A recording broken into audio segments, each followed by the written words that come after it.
In the year 604 of the Common Era, Pope Gregory I sent a letter to the Bishop of London, Abbot Mellitus. This is what he said.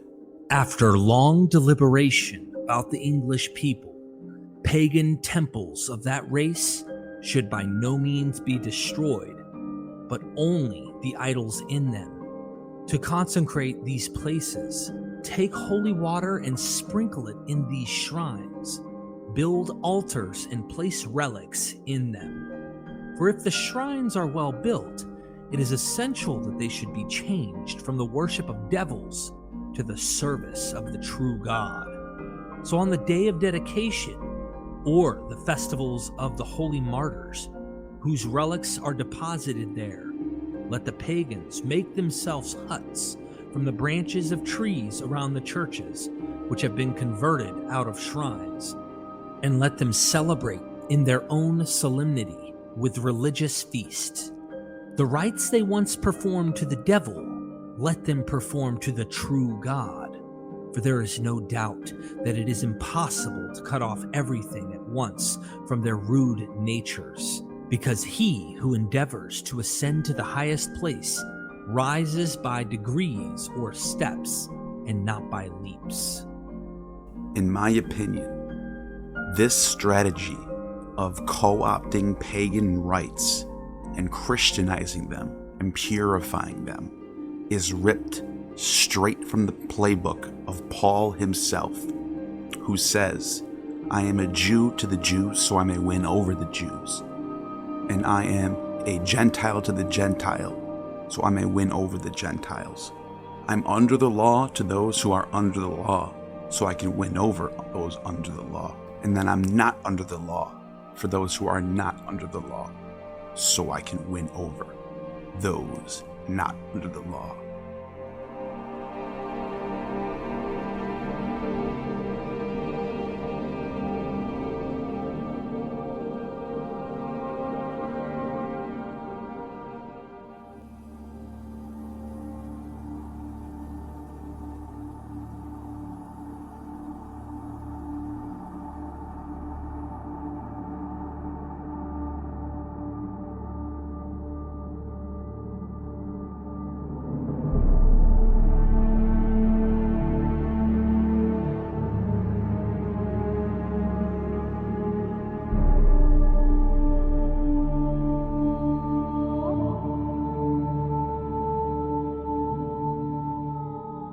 Ancient people, as brilliant as they were, did not know about the Earth's orbit around the sun, but they still observed the movements of the heavens by charting down patterns of celestial bodies, traversing the sky every day, week by week, month by month, all year round, jotting down certain times and events as recorded in the sky. And they would celebrate these phenomena on annual dates, told stories about what omens they bring and how they represent the inner mysteries of the gods. Most important were the equinoxes and the solstices, which measured the time of daylight in a 24-hour period and the course of the sun as it appeared to move through the sky. The Julian calendar, constructed by Julius Caesar after the civil wars against Pompey, placed the winter solstice on December 25th and marked the end of the longest 3 nights of the year, in which the sun would appear to traverse the sky at its lowest height of the year. So low, in fact, that the 3 days leading to the solstice, the sun appears to rise and set in the same place. That phenomenon produced the Latin phrasing from which the word solstice was derived, meaning sun stands still. And after this long period, the solstice marks the beginning of the rise of daylight, every day gradually gaining more and more daylight for the next 6 months, until the summer solstice, which would then mark the reversal. Those 3 nights in December also directly followed the last day of the 7-day festival, known as Saturnalia, sometimes 5 days or 3 days, but always ended on what was known as the Sigillaria on December 23rd, the Night of Lights, merrymaking, revelry, gift-giving, holiday festivities, closing down all business, and treating people kindly as equals. This sigillaria marked the first day of that 3-day winter solstice, and as soon as the solstice was observed and passed, after December 25th, the next festival of the new year, known as the Calends of Janus, was to commence, which is also a time of decorating houses with greenery, hanging wreaths, lighting candles, and even more gift-giving, and businesses would still be closed, making most of the entire month of December the most celebrated, most jolly, most joyful holiday season of the 12-month calendar, just as it still is today in 2023. In this video, we will be doing a deep dive into the history of the winter holiday season throughout ancient history and Christmas, and try to paint a picture as to why we find this time so magical. Is it just because Jesus was born on this day? Or was Jesus, in fact, not born on this day, and this was always a magical time? Maybe the church just wanted to co-opt an already popular Roman tradition that was too good to ditch. Or maybe it's both. Maybe Jesus just happened to be born on or around a time that was already a magical time to begin with, just by coincidence. And after all, the sources do suggest that Jesus went down to Jerusalem during Passover, which also coincides with the spring equinox, and was thus crucified around another celestial event. So maybe it could be also true that he was born during a solstice. Let's explore this. What do the sources say? Subscribe, comment, like, and share. Before we start, I have some great news for everyone today.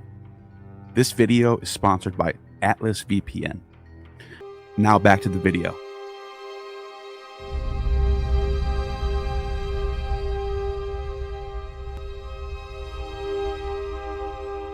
The Babylonian month Tebetu, Ara Tebetum, or Tevet in Hebrew, a cuneiform tablet from the Hellenistic period, describes a ceremonial procession to mark the end of the winter solstice, which equates to the modern equivalent of January 5th. This marked the end of a 12-day period in which Babylonians perceived the sun to stand still in the heavens. As a result, the winter solstice was celebrated in Assyria and Babylonia during the month of Tevet, when the lengthening daylight first became noticeable, rather than directly when the solstice began. The solstice was marked by special observance during which the cultic statues of the goddess Kazbaba, Akkadian word which can be translated as sexual attraction, a goddess like Venus, who's the goddess of love and sex, and she was set up in the temple of Borsippa, the ancient site where a ziggurat was dug up and rumored by Muslims to be the Tower of Babel. And here, the goddess was adorned in the temple and brought on a 4-parasoth, which is equal to about 14 miles, procession to Babylon, where they joined her statue with the statue of Bel Marduk in the Temple of Babylon, not far from the Hanging Gardens. They performed a ritual marriage between the two gods, and these two gods were the regulators of sunlight in ancient Babylonian religion, and the journey of Kazbaba and Bel from Borsippa to Babylon was intended to represent the delivery of extra sunlight to the land, hence the winter solstice and the coming of spring, and the Akitu festival coming in the next 3 months. This was in many ways tied to the Akitu marriage between Dumuzi and Ishtar. In fact, Bel was considered to be a later period synchronization of both Dumuzi and Marduk, and Kazbaba is considered to be connected with Ishtar and Inanna in the same way that the Greeks tied Isis with Venus. Kazbaba belonged to a group of deities invoked in love incantations, which also included Inanna, Ishtar, Nanaya. For example, one such text contains the formula Ishtar, Nanaya, Kazbaba, help it. These goddesses are all represented by the planet Venus, just as Aphrodite is, who is far from a virgin. In many ways, this goddess Kazbaba, in name only, reminds me of an Arabian goddess, Ka'abu, who is also represented as the planet Venus, although the former is clearly not a virgin. But Ka'abu, like Isis and Artemis and Persephone, is called the Kori, or perpetual virgin goddess.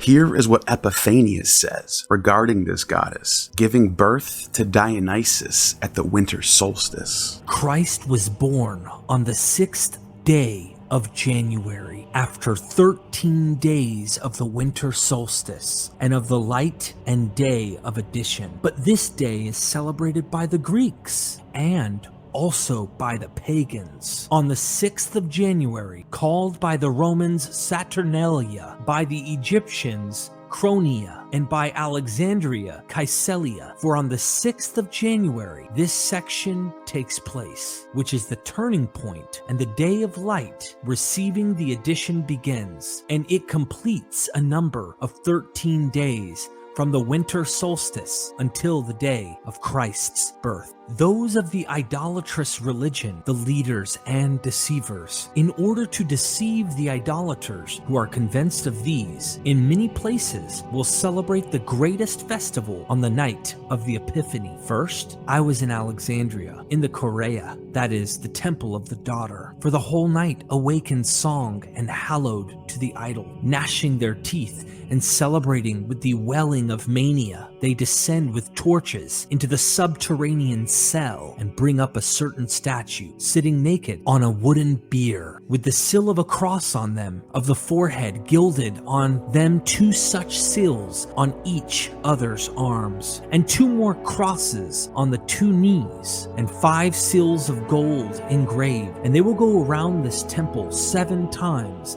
circling the middle temple with courtyards and drums and hymns. Come to him underground in the sanctum, being asked what this mystery is. They answer and say that at this hour today the Virgin gave birth to Aion, and this is also done in the city of Petra, the metropolis of Arabia, which is Edom, which is written in the scriptures. In that idol, in the same way, and in the Arabic dialect, praising the Virgin, calling her the Kori, that is a virgin, and Dusares, she gave birth to, that is the Virgin's only son. And this also happens, Eliosa, in the city that same night, January 6th, as there in Petra and in Alexandria, Egypt. Epiphanius, Panarion 51. It turns out that this holy child, born at the winter solstice by a virgin who is called Dusares, is considered by most scholars to be an Arabian Dionysus, a vine god, whose devotees engaged in Bacchic frenzy and Dionysian revelry, just as forementioned by Epiphanius. And it is here in Egypt that we first see any mention of Jesus' birth, known as the Epiphany, to be celebrated at this time. I will get into why they shifted the date from the 6th to the 25th later in the video. Epiphanius argues here that the idea of the virgin birth of a god is not unknown among the pagans, and notes that such an event was celebrated at Alexandria, Petra, and Eleusa on the 6th of January. In the temple of Petra, they chant hymns in Arabic, both to the Virgin, calling her in Arabic Kabu, that is, Kori, or rather, virgin, and to him whom she has brought forth, Dusares, that is, the only begotten of the Master. Here we not only see Saturnalia is linked to the solstice, but also with a similar 12-day period that follows the solstice, as we have already witnessed from the Babylonians who venerate Marduk and Ishtar.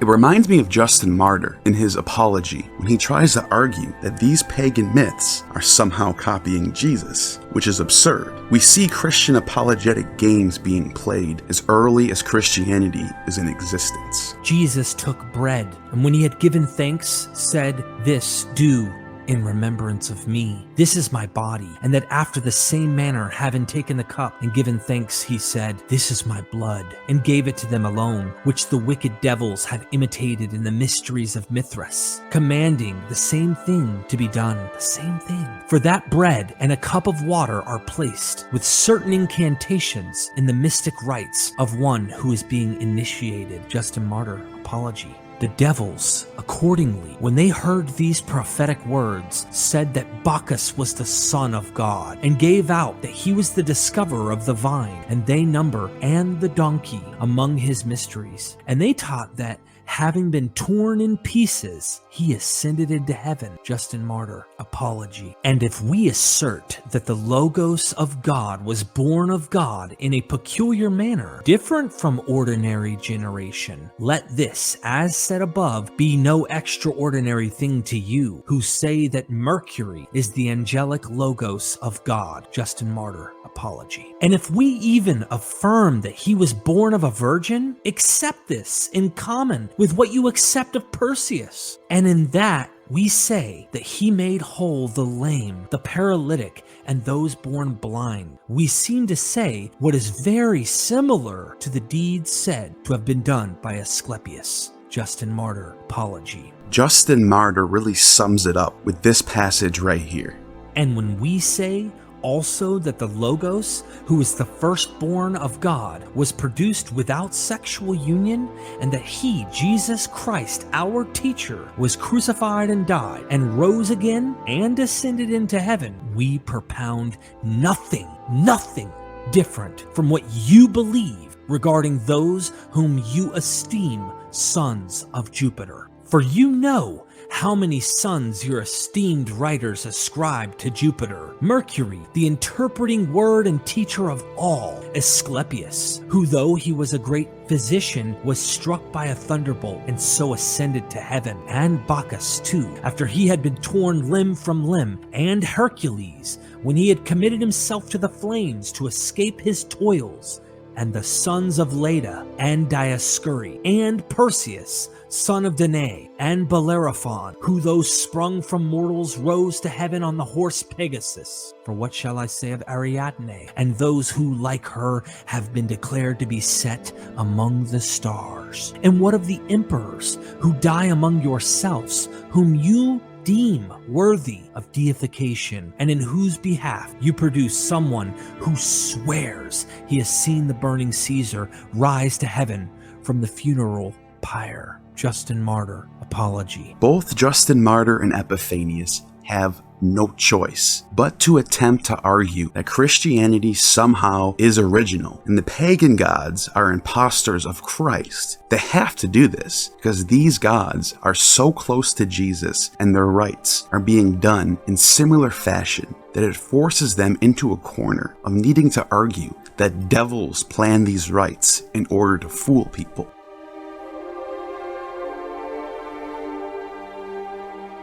But all we have to do is see through the apologetics to look back way before Judaism was even created. Before Moses could ever supposedly prophesize Jesus, we can see Egyptians, Greeks, and Babylonians already venerating the solstices and equinoxes. Dusares, or the son of Osiris, was venerated long before Moses or Abraham was even mentioned. Archaeological excavations have revealed a 3,800-year-old tomb from ancient Egypt, notable for its temple that aligns precisely with the sunrise during the winter solstice. This discovery might represent Egypt's earliest known tomb designed with the winter solstice in mind. The design of the temple's entrance was specifically crafted to allow sunlight to penetrate and illuminate the interior during the winter solstice. On each winter solstice sunrise, the day marked by the shortest period of daylight, both the statue of Osiris and the chapel itself would have been enveloped in sunlight. This tomb could potentially be the earliest one in Egypt known to align with the winter solstice. This winter solstice observing temple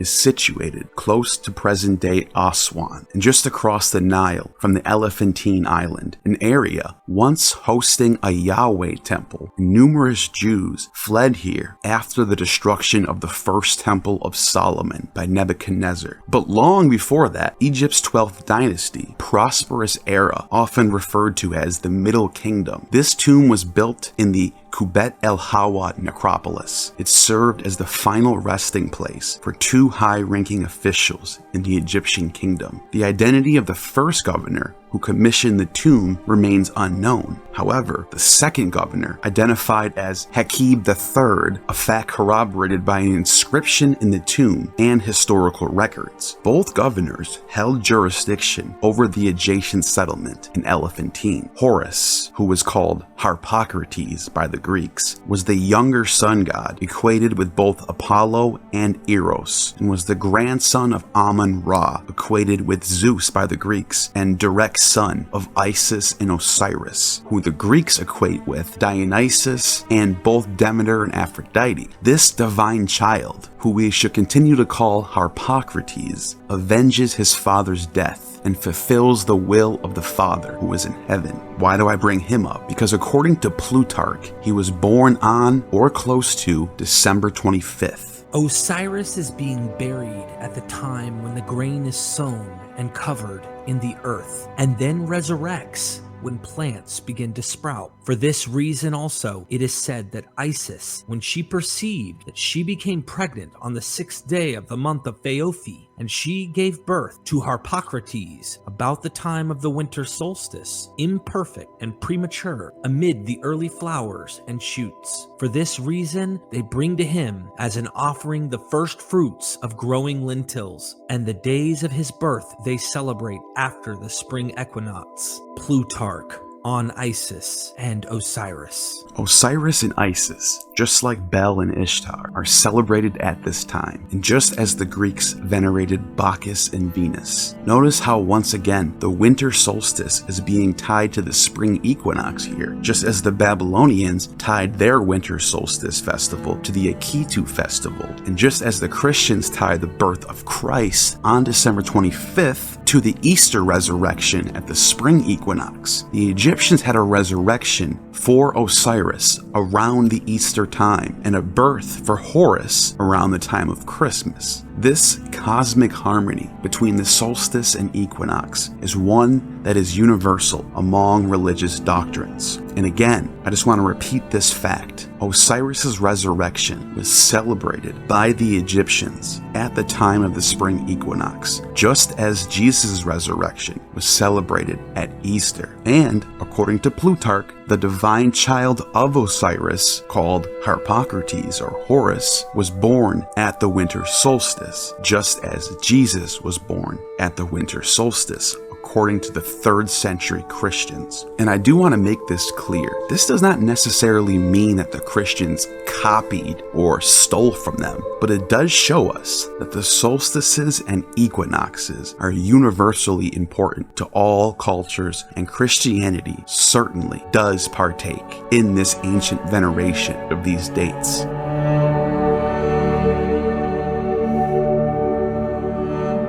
The god Aion is a Hellenistic deity associated with time, the orb or circle encompassing the universe and the zodiac. In the Dionysica, according to Nonus, Aion is associated with the 3 goddesses known as the Horae. He says, "Changes the burden of old age like a snake who sloughs off the coils of the useless old scales, rejuvenating while washing in the swells of the laws of time." Marcianus Capella in the 5th century identified Aion with Kronos. In the Mithraic mysteries, he's identified with Mithras. Aion is identified with Dionysus, according to Platonic and Christian writers, and Euripides calls him the son of Zeus. In the Suda, Aion is identified with both Osiris and Adonis. In the Ptolemaic Alexandria, at the site of a dream oracle, this god is equated with Serapis and is known as Aion Plutonios. And in the Greek Alexander romance, the god Serapis tells Alexander to build a city, which becomes Alexandria, where his father, Plutonios Aion, is enthroned, in reference to the god Ammon. The Alexandrian Aion is probably a form of Osiris Dionysus, the merge between the two, which is also Serapis. He's reborn annually.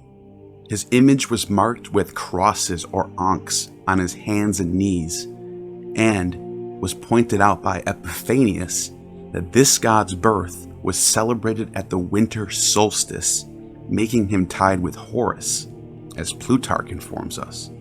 His mother, the Kori or the Virgin, is, in multiple sources, conflated with both the Orphic Persephone as well as Isis and Cybele. All of these conflicting sources make it very confusing to figure out who exactly Aion is, but it brings a lot of context to Macrobius Saturnalia, who identifies all of these gods as one god born at the winter solstice.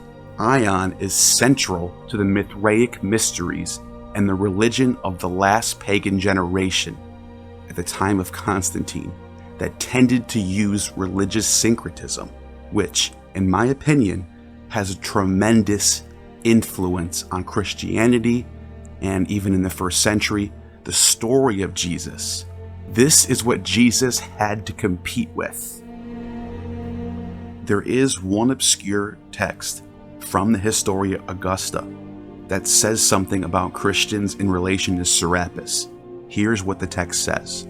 From Hadrian Augustus to Servianus the consul, greeting. The land of Egypt, the praises of which you have been recounting to me, my dear Servianus, I have found to be wholly light-minded, unstable, and blown about by every breath of rumor. For those who worship Serapis are, in fact, Christians, and those who call themselves bishops of Christ are, in fact, devotees of Serapis. There is no chief of the Jewish synagogue, no Samaritan, no Christian presbyter who is not an astrologer, a soothsayer, or an anointer. Even the patriarch himself refers to the Patriarch of Tiberias, head of the Jewish religion after the fall of Jerusalem in 70 CE. When he comes to Egypt, is forced by some to worship Serapis, by others to worship Christ. Now, I want to say off the rip, most scholars, when it comes to this text right here, say there might be a lot of problems with it. Number one is because the source, the Historia Augusta, has a lot of misinformation within it. It might have been propaganda. Number two, there's not a lot of evidence to suggest that Serapis and Christianity had anything in common or even got along, especially when you look at how the temple of Serapis was basically destroyed by Christians and they had a little bit of a war in the streets. But the reason why I bring it up in relation to this video and why I think it's important, because at the very least, the Serapia, which was marked on the Roman calendars for April 25th, the same day as Easter, which would mean this author may have had some truth behind his claims that they had to share a holiday together. And maybe he was just sort of fluffing up the idea they celebrated a holiday on the same day. And on top of that, people in the lower classes that are not ordained bishops and don't care too much about doctrine will mix religions, as we see in the Greek magical papyri. It is not far-fetched to think that those people were mixing together the religion of Serapis than the religion of Christianity.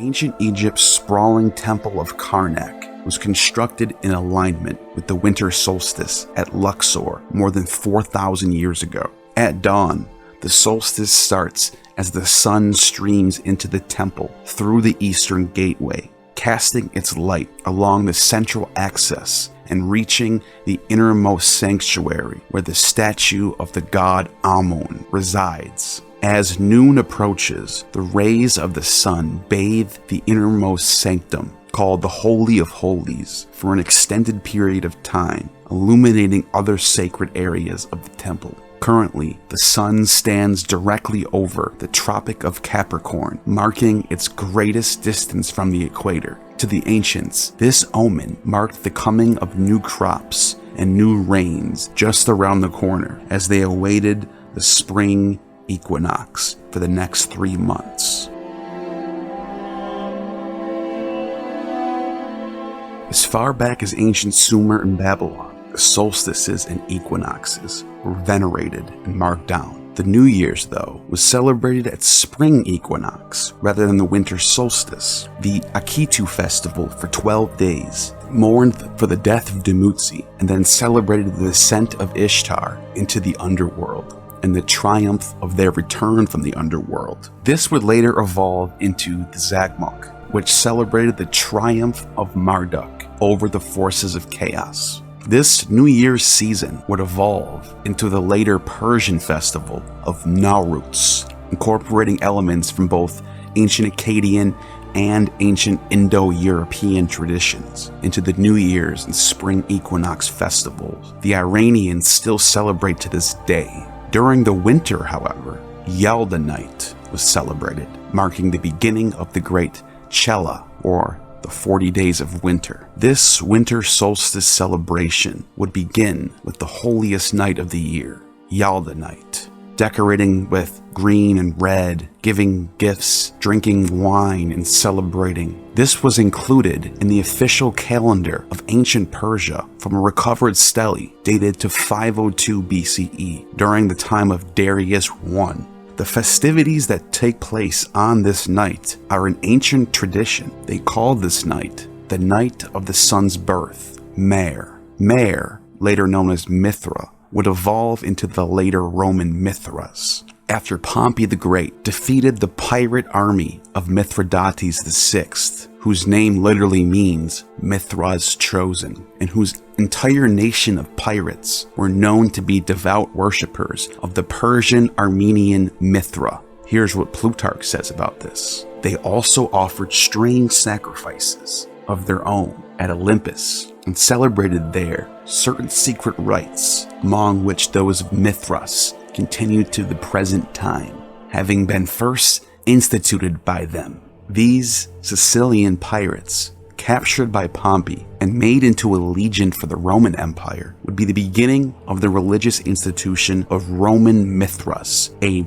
new religion molded from the old Persian Mithra, but Romanized, and in some ways flipped on its head. It would spread throughout the legions and catch like wildfire, where we would see Mithraeums being built for the next 300 years, from Britain to Egypt, from Armenia and the Black Sea to Carthage and Spain. Hundreds would be built, and this would become the most popular god of the Roman legions, and he would be identified as Sol Invictus, the invincible sun, sometimes as one god and sometimes as two separate bodies, Mithras and Sol. More on this later. The night of Yalda was a winter solstice celebration of Mer, Mithra, called the sun's birth. The development of the sun into Mithra would slowly evolve from the Sumerian Utu, a god venerated all the way back in Uruk in the Copper Age, who develops into the Bronze Age Babylonian god Shamash. And as the Babylonians would spread their empire west, Shamash will be passed along to the Hittites, who already had a sun god named Shimigi, and the two priesthoods seem to have evolved into what was called the sun god of heaven, a mediator, god of oaths, law, legality, and truth, similar to Mithra, which in my opinion is how Mithra, the Vedic god from the Proto-Indo-Europeans, was converted into a solar deity. During the Iron Age, before the Persian Achaemenid period, Shivini, a solar deity worshipped by the Urartu Empire, showed much prominence and has obvious connections to the Persian Mithra. All of the aforementioned cults and gods would form the basis for the Persian solar mediator, Mithra, a god who Zoroaster called upon to mediate between the forces of light and the forces of darkness. It is on the night of Yalda, which corresponds to December 25th of the Julian calendar, where we have evidence that the Persians celebrate the birth of the solar Mithra. According to Celsus, the mysteries present the symbols of motion of the stars and planets and the passage of the souls through them. With the seven-gate stairway as its symbol, 7 gates are connected with 7 metals and 7 deities. He claims that the Christians borrowed much from this teaching. According to Claudian, Mithra is called rotating the stars. and the Emperor Julian the Apostate mentions the secret Chaldean teaching of 7 rays. Since the end of the 2nd century, Roman emperors Aurelian and Diocletian patronized the cult of Mithras. In the 2nd to 4th centuries, Mithraism was one of the main rivals of Christianity.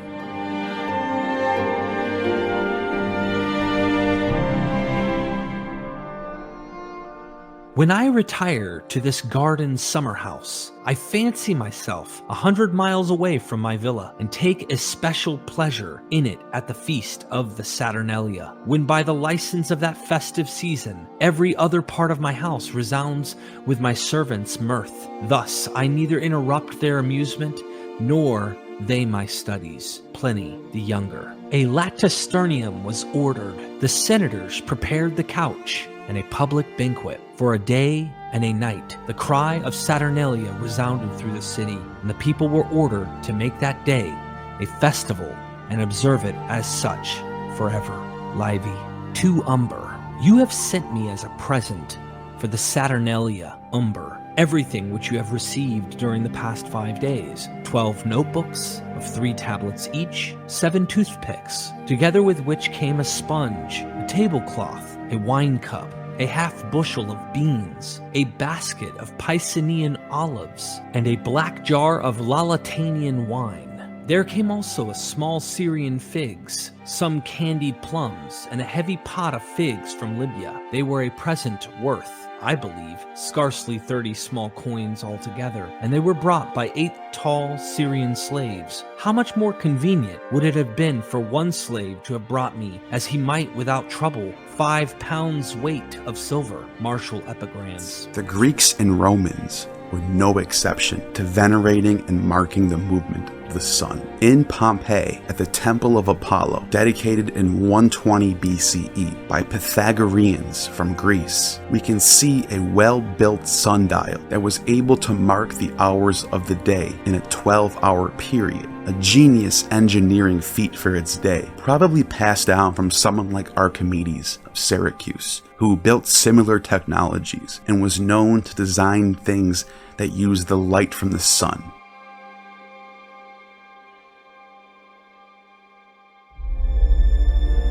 The ancient Greeks celebrated a mid-December, early January festival that was 12 days long, called Haloa. Once again, 12 days being a theme for festivals at this time, in which Greeks celebrated Bacchus, Demeter, Persephone, and Poseidon, Bacchus and Demeter being the most important of these gods. Although this month itself was named after Poseidon, Persephone is also noted as venerated because she is the one who was taken into the underworld and taken as Queen of Hades by Pluto. She is one of the gods who descends into the underworld and is able to return like Ishtar. Persephone's annual journey between the underworld and the earth profoundly impacts the natural world, symbolizing the cycle of life and death, as well as the changing seasons. Her consumption of pomegranate seeds in the underworld, depending on the version, binds her to spend either 6 or 4 months with Hades. This period of separation plunges her mother, Demeter, into despair, causing the world's vegetation and flora to wither, marking the onset of autumn and winter. Demeter is her grieving mother, who saved her, and celebrates her daughter's return with drinking Kaikion, a psychedelic potion that initiates of the Eleusinian mysteries would also drink. Conversely, when Persephone returns, Demeter's elation results in the earth's vegetation blooming and blossoming, heralding the spring and summer seasons. Thus, Persephone's emergence from the underworld is not only a sign of spring, but also a powerful symbol of rebirth and renewal of life. Like the Arabian virgin goddess Ka'abu, who was referenced in the previous sources from Epiphanius, Persephone also holds the same epithet, Kori, the virgin, or Kori Soteria, the virgin savior. The Orphic Persephone is said to have become by Zeus, the mother of Dionysus, who, in this case, is called Zagreus, and after he is ripped apart and eaten by the Titans just after his birth, he is resurrected as Iacchus just 3 months later, once again connecting the solstice leading to the equinox. Also, Bacchus, the main god of merrymaking, wine, green and red, ivy and berry diadems, is arguably one of the many cultural influences behind what makes this time of the year so magical.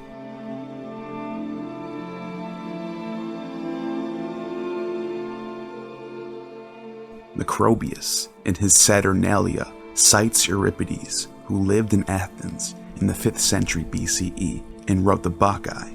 Dionysus, equipped with a thrysoe pine and deerskin, dances in the evergreen forest. Haloa, primarily a winter festival honoring Dionysus, was also dedicated to Demeter, the celebration of not only grapes and wine, but grain and beer. The festival, held in late December through early January, coincided with the later Chronia and Saturnalia festivals, which, in pre-Roman times of ancient Greece, was celebrated at midsummer. More on this shift later. The midwinter time marks the pruning of vines and the first fermentation cycle's completion, with rituals often conducted by women. The festival's name, Haloa, derives from the harvest activity of threshing, and the threshing floor remained a central venue for harvest celebrations. It is tempting to want to connect the name Haloa to the Indo-European word Yaola, which is the root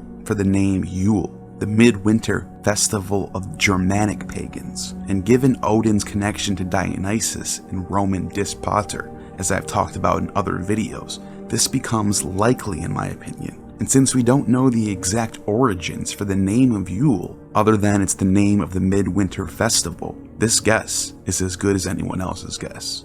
The Haloa festival included a feast honoring Demeter and Dionysus, as noted by Pausanias. During Haloa, first fruits were transported from Athens to Eleusis in tribute to these deities. The procession of the gods, Dionysus and Demeter, from Athens to Eleusis reminds me of the procession of the Babylonians transporting Kazbaba and Bel from Borsippa to Babylon, as I mentioned earlier in the video, both being 12 days at the winter solstice too. Sporting events and general processions open to all citizens were held on the threshing floors, alongside a procession for Poseidon, revered as Phytalmios, the god of plants. The feast featured gentle or civilized foods, such as cereals, fish, fruits, and cakes, symbolizing fertility, but notably excluded any meat or flesh. Eleusinian traditions forbade certain foods, like pomegranates, considered inappropriate for a feast honoring Demeter, as it was the fruit that condemned Persephone to Hades. They also chant Iwa in honor of her, who Clement of Alexandria claims may be connected to Eve, biting the fruit which casts condemnation from paradise. Wreathed with snakes, they perform the distributions of portions of their victims, shouting the name Eva, that Eva through whom error entered into the world. The Bacchic cry, Iwa, identified with the biblical Eve, and a consecrated snake is the emblem of the Bacchic orgies. At any rate, according to the correct Hebrew speech, the word Hevia with an aspirant means female snake. Demeter and Persephone have come to the subject of the mystic drama, and Eleusis celebrates with torches the rape of the daughter and the sorrowful wandering of the mother. Clement of Alexandria. The archons of Eleusis arranged the feast for the women, then waited outside, demonstrating the visiting foreigners that civilized foods originated in Eleusis. Some sources even go as far as to say that this event was for women only, and that men had to fund their wives to attend. Mythologically, the festival also commemorates a tragic tale involving Dionysus and the shepherd Icarios, who introduced the vine into Attica. Dionysus, grateful for Icarius' hospitality, bestowed upon him the gift of wine. However, this gift led to a fatal misunderstanding. Icarius' shepherds' friends, unfamiliar with the effect of wine, mistook their drunkenness for poisoning and killed him in retaliation. According to Lucian, Dionysius avenged this by transforming into a maiden, driving the shepherds into madness with desire. When the maiden vanished, their unfulfilled desires persisted until an oracle advised them to appease the gods by dedicating clay models of genitals, a custom that became a part of the festival, the procession of the phalloi.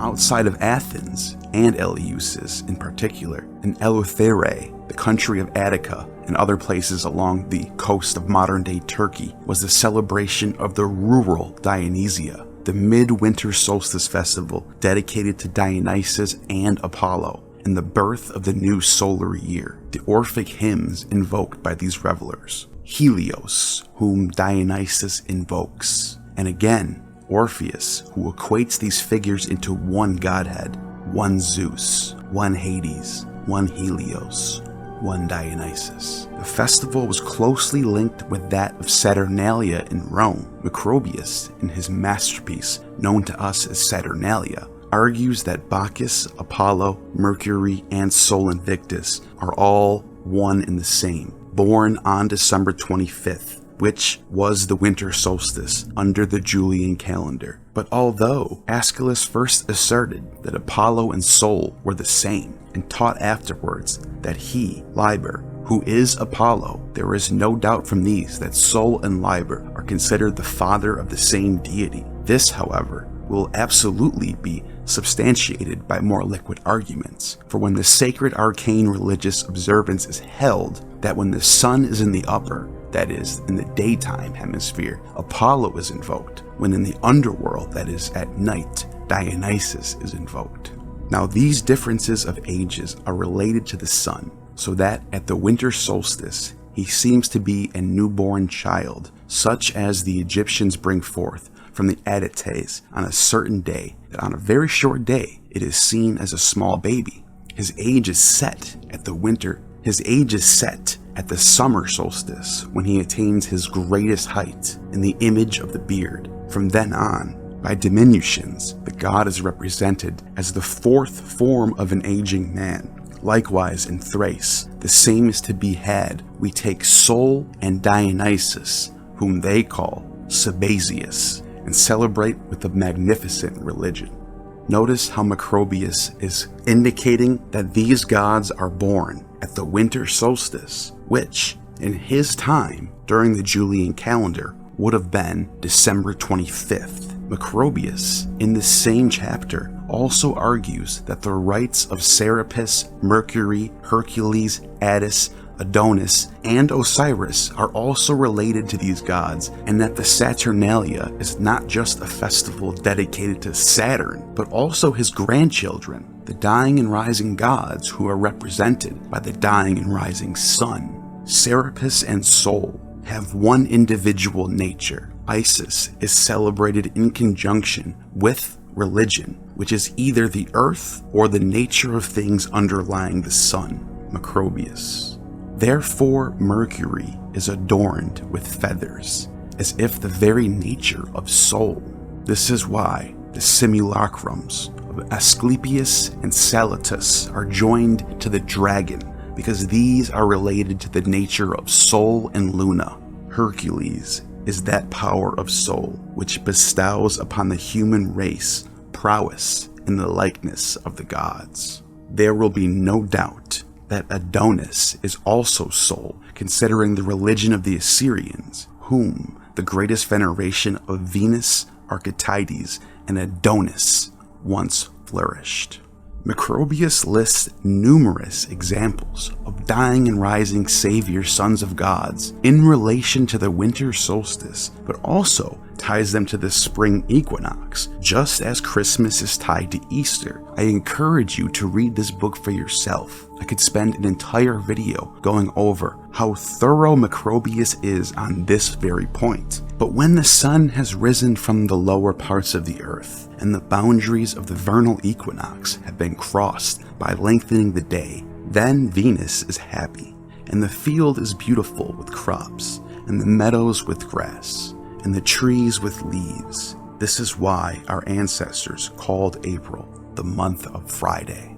Now, when the main reason for the turning of the sun is these ceremonies can also be gathered from this, that when their rite of catabasis is over and the fiend mourning is over, the beginning of joy is celebrated, the 8th of the calends of April, which day they call Hilaria, when the first time the sun extends a longer into the night. Macrobius.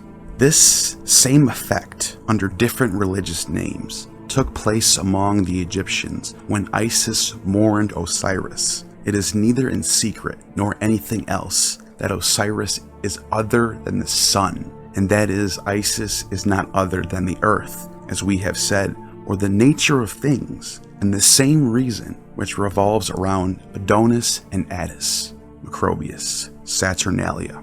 Attis, Adonis, and Osiris are celebrated in their respected regions at the spring equinox, which Macrobius ties together with the winter solstice, as the god triumphs over death. He explains the Bacchic rites of the winter solstice that included decorations with green ivy and red berries, gift-giving, revelry, decorating the houses with wreaths. The name of Apollo refers to soul in multiple interpretations. I will continue the order of the matter. Plato writes the sun is called Apollona. These things, which we have said of Apollo, may also be thought to have been said of Liber, Dionysus. For Aristotle, who wrote the Theologomena, called Apollo and Liber the father of one and the same god. The Lacedaemonians also in the sacred places, which they celebrate to Apollo, calling the Hyacinthia, green and red ivy, is crowned with the Bacchic rite. Likewise, the Boeotians, remembering Mount Parnassus, was sacred to Apollo, yet at the same time worship in the same place both the Delphic oracle and the Bacchic caves, consecrated to one god, and the divine thing is celebrated on the same mountain for Apollo and Dionysus the father.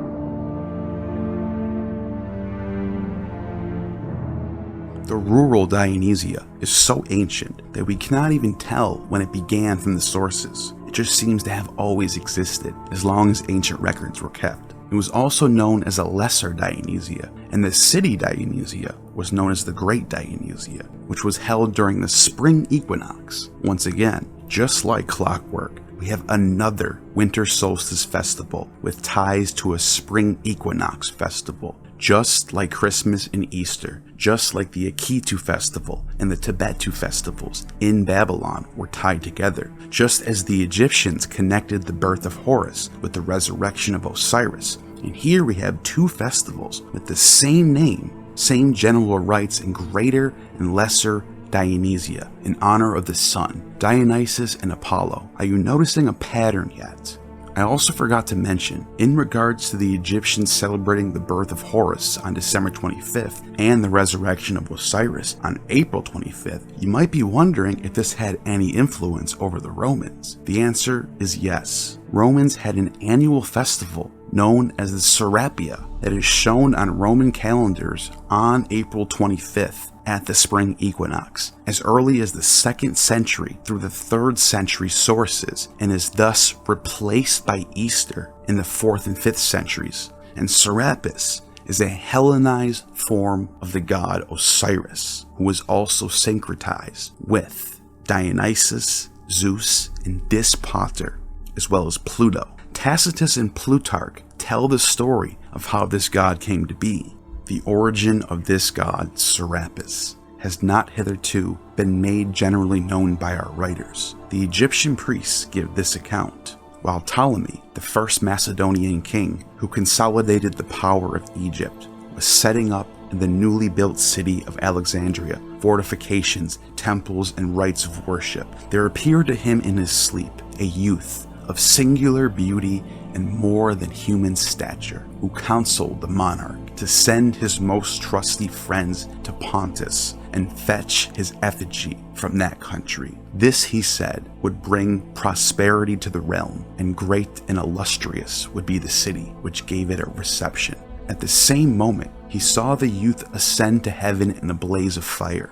Roused by so significant and strange an appearance, Ptolemy disclosed the vision of the night to the Egyptian priest, whose business it is to understand such matters. As they knew but little of Pontus or of foreign countries, he inquired of Timotheus, an Athenian, one of the family of the Eumolpids, whom he had invited from Eleusis to preside over the sacred rites, what this worship was, and who was the deity. Timotheus, questioning persons who had found their way to Pontus, learned that there was a city of Sinope, and near it a temple, which, according to an old tradition of the neighborhood, was sacred to the infernal Jupiter. For there also stood close at hand a female figure, to which many gave the name Proserpina. Tacitus Histories. Infernal Jupiter is none other than Dis Pater, a god equated with Pluto, but not in a one-to-one sense, but with much overlap, but also with Bacchus, Hades, and Osiris. Ptolemy was creating a new imperial priesthood, as stated in the previous passage, that included priests from the divine family of the Eleusinian Hierophants, known to the world as the Yaobakoi, but as we will see in the next passage, includes other sacred rites from Asia Minor and the Near East too. Ptolemy sent for this statue, who the god told him to find in the city of Sinope in Pontus. Tacitus relates a miracle that supposedly occurred in which this statue comes to life and boards onto a ship by himself and travels for 3 days from Turkey to Egypt. The story becomes at this point more marvelous and relates that the god of his own will conveyed himself on board the fleet, which had been brought close to shore, and, wonderful to say, vast as was the extent of sea that they traversed, they arrived at Alexandria on the 3rd day. A temple proportioned to the grandeur of the city was erected in a place called Rakotis, where there had stood a chapel consecrated in old times to Serapis and Isis. Such is the most popular account of the origin and introduction of the god Serapis. Tacitus goes on to say, the god himself, because he heals the sick, many identified with Asclepius, others with Osiris, the deity of the highest antiquity among these nations, a few with Jupiter as being supreme ruler of all things, but most people with Pluto, arguing from the emblems which may be seen on his statues or from the conjectures of their own. Tacitus Histories. The reason why I think this is important to Saturnalia and Roman religion is because it highlights the level of religious syncretism that was on the rise in the Roman religion during the Common Era. Christianity is not exempt from this movement of religious syncretism that was taking place at this time. When we look at the midwinter celebrations of the winter solstice, Sol, Invictus, and Saturn are blended together, and the celebrations of Saturnalia blend into the solstice veneration, as we will see with the Roman Brumalia.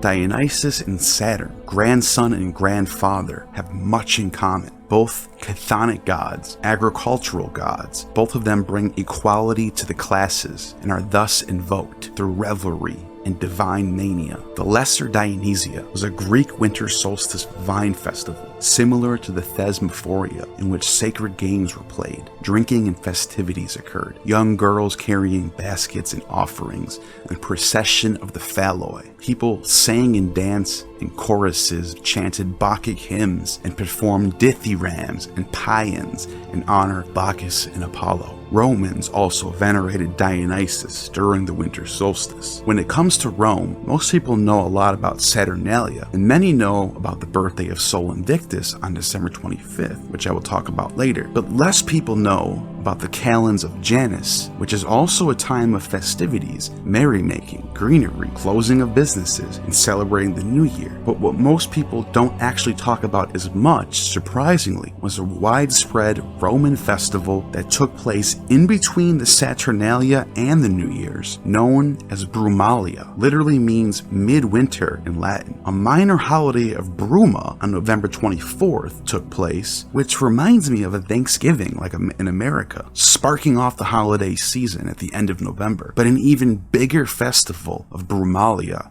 took place during the winter solstice, long before Sol Invictus was given his own holiday, and also long before Christianity even existed. 1st century BCE, Varro writes, Bruma is so named because then the day is brevissimus, shortest, the solstice, because on that day, Sol, sun, seems to sit still or halt on which it is nearest to us. Varro. Apparently, cutting down trees was a rite of passage for this holiday, according to Cato. Oak wood and also wood for vine props is ripe for cutting at the time of the winter solstice. Other species which bear seed are ripe when the seeds are mature, while those which are seedless are ripe when they shed bark. Cato explains the ritual of cutting down trees at a winter solstice. Many scholars will say that the act of hanging up pine trees is something that only seems to exist in modern times, but the pagan sources of the ancient world seem to do this rite for certain celestial events, such as equinoxes and solstices, and even Christian authors were aware of this. Firmicus Maternus, in the era of the pagan religion, states, in the Phrygian sacred rites of her whom they call the mother of the gods, a pine tree is cut every year, and an image of a youth is fastened on the middle of the tree. Reeds carried by the College of the Canophori, probably designed to recall the birth, exposure, and rescue of baby Attis on the banks of the river Sangarius. Julian. On this day, the Brotherhood of the Dendrophori, tree carriers, cut a pine and carried it into the temple of Magna Mater on the Palatine Hill in Rome. This was a day of mourning. They advanced the claim that he whom they buried at a little while earlier had come to life again. His resurrection is the sprouting of the scattered seeds and the annual turn of the seasons. Firmicus Maternus. Arnobius, in his text called Against the Nations, says, what of the little branches of the tree decked and girt round with garlands of violets? Do they not signify how the mother adorned the pine with the earliest blossoms as a memorial and testimony of her sad misfortune? What is the meaning of the galley with her hair disheveled, beating their breasts with their hands? Do they not commemorate the sorrow with which the tower-bearing mother, together with the tearful Acdestus, lamented the boy? What is the meaning of the fasting from bread, to which you have given the term castus? Is it not an imitation of the time when in poignancy of her grief the divinity abstained from Ceres' fruit? This Holy Week for Attis, celebrating during the spring equinox, starts off bringing in pine trees and reeds, decorating the temple of the Great Mother with greenery, and decorating the trees with images, and placing an image of Attis on top of the tree, similar to placing an angel on the top of a Christmas tree. The 22nd of March, which marks a day of mourning called the Day of Blood, which is the day that Attis dies, and is followed 3 days later by a day of rejoicing, celebrating the resurrection of Attis as the Great Mother makes him into a god. You can't make this stuff up. We literally have a death of a god, followed by a resurrection after 3 days, just like Jesus, during the same exact week as Jesus. For some reason, many academics don't find this to be considerable enough to possibly be an influence on the Christian story of Jesus and the celebration of Easter, but I digress. But as I have laid out in this video, the spring equinox is universally tied to the winter solstice due to both dates marking the rise of the sun over darkness, as why the Greeks celebrated the lesser Dionysia and the greater Dionysia on the winter solstice and spring equinox. And it's why we see the Egyptians holding these 2 days above all others. Christians who calculated the death and birth of Christ to be on these exact 2 days would know this, and this cannot be a coincidence. What does that pine tree mean when you introduce on appointed days into the sanctuary of the Mother of the Gods? Is it not symbolic of that tree under which the mad and unhappy youth laid hands on himself, and which the parent of the gods consecrated as solace for her grief? What is the meaning of the fleeces of wool with which you bind and surround the trunk of the tree? Is it not a recollection of the woolen cloths which Ea covered him with was expiring, believed that she could procure some warmth for his limbs as they grew cold? Also, Arnobius, when describing the pine tree ritual for Attis, he also states that this was done on appointed dates, which indicates that this was not only done on the spring equinox, but most likely something practiced on other dates as well. And given how I've already established the winter solstice being universally connected to the spring equinox, I think that is no way a stretch to speculate that this ritual could easily be carried out during winter solstice celebrations, just how we already found in the writings of Cato about cutting down trees on Brumalia, which fell on December 25th during the time of the Julian calendar. But Neil, the scholarly consensus is that pine tree cutting during Christmas was something that only shows up in modern times. To this I say yes, I know, and scholars are correct for pointing out that the sources only show this to be the case in later sources. I admit that I am completely speculating on where this tradition could come from. However, at least I have sources for my speculation. Cutting down pine trees is nowhere to be found in the Bible, and as I've shown, it's in quite a few pagan sources. So at the very least, scholars would have to admit that my speculation is at least possible. Christians did not start hanging up Christmas trees for a biblical reason. They did this for another reason, and in my opinion, I think it is entirely possible and likely that the syncretic rites of paganism is the best candidate. In fact, we know that Brumalia was still being celebrated all the way into the 13th century. How do I know that? Christopher of Mytilene, who lived in the 11th century, makes notes about this festival to his friend Nicephorus, who had sent him cakes around the time of the Brumalia.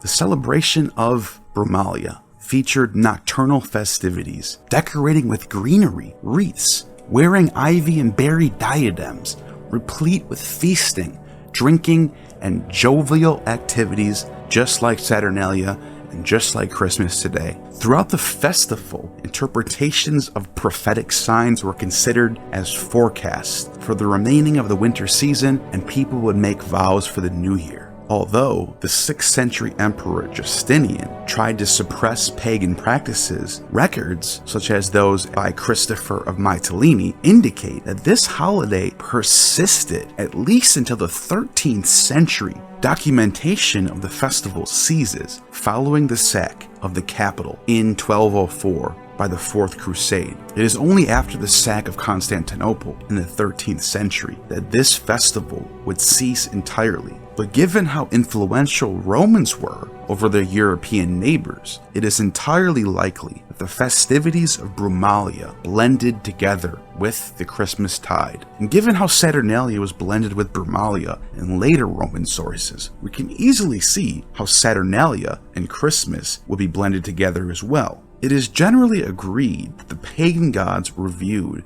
in the same way that Christians today would view a comic book hero like Superman or Thor. They don't worship them or believe in them, but could get entertainment and enjoy reading about them and making depictions of them in paintings and sculptures. In fact, many historians believe that the fall of Constantinople in 1453 is what led to the Renaissance era. Many of the Greeks who fled the Ottomans throughout the 15th century went west to Italy and Venice and brought with them Greek culture, which venerated the old pagan gods in artwork, something that was not as popular among Germanic and Latin Christians. When the Latin Crusaders sacked Constantinople in 1204, They melted down gold and silver statues of Aphrodite and Zeus and destroyed ancient pagan relics that the Byzantines held onto. Given how much the Byzantines influenced Europeans in later times, especially Eastern Europeans, I think that it's safe to bet that among the lower classes, many of these ancient pagan rites survive.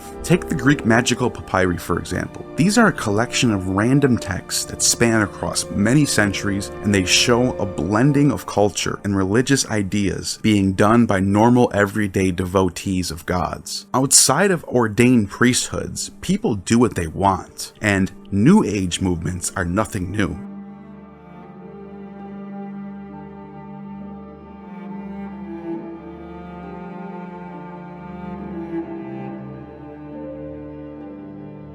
John Chrysostom, the Archbishop of Constantinople in the early 5th century, complained heavily about the societal and spiritual environment of his day, which was heavily influenced by the enduring and widespread influence of paganism in urban life. A frequent subject of his discourse was the presence of pagan customs within the Roman world's culture. In his sermons, he vehemently denounced common pagan entertainments such as theatrical performances, horse racing, festive celebrations associated with the holidays. He specifically reproached Christians participating in pagan activities during Christmas time. If you ask Christians who is Amos or Obadiah, how many apostles there were or prophets, they stand mute. But if you ask them about the horses or drivers, they answer with more solemnity than the sophists or rhetors. John Chrysostom. Just to give you an idea of how terrible of a human being Chrysostom was, his former teacher,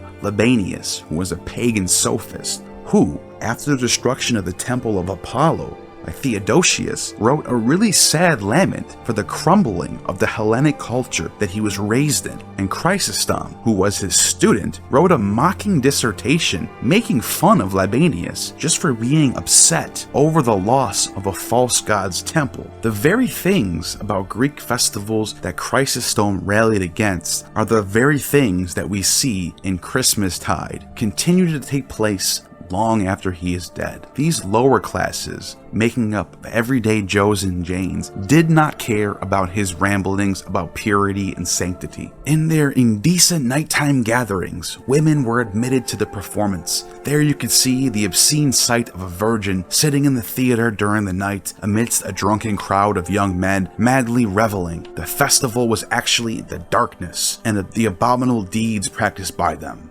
It's not just John Chrysostom who was ripping his hair out over pagan culture continuing to be popular among the lower classes. Our Lord, too, is born in the month of December, the 8th before the calends of January. But they, the pagans, call it the birthday of the unconquered, who indeed is so unconquered as our Lord. Or if they say that it is the birthday of the sun, we may say he is the son of justice. And Chrysostom, as well as other Christian bishops, complained specifically against the rites of merrymaking, revelry, gift-giving, chariot racing, and decorations of wreath and greenery, which they were clearly pagan rites. Yet, these rites continued to be practiced by Romans all the way until the end of the Byzantine Roman Empire in the east, and even the end of the Holy Roman Empire in the west in the 18th century. There was just no stopping these rites, as they were popular. Merrymaking and revelry is pagan, period.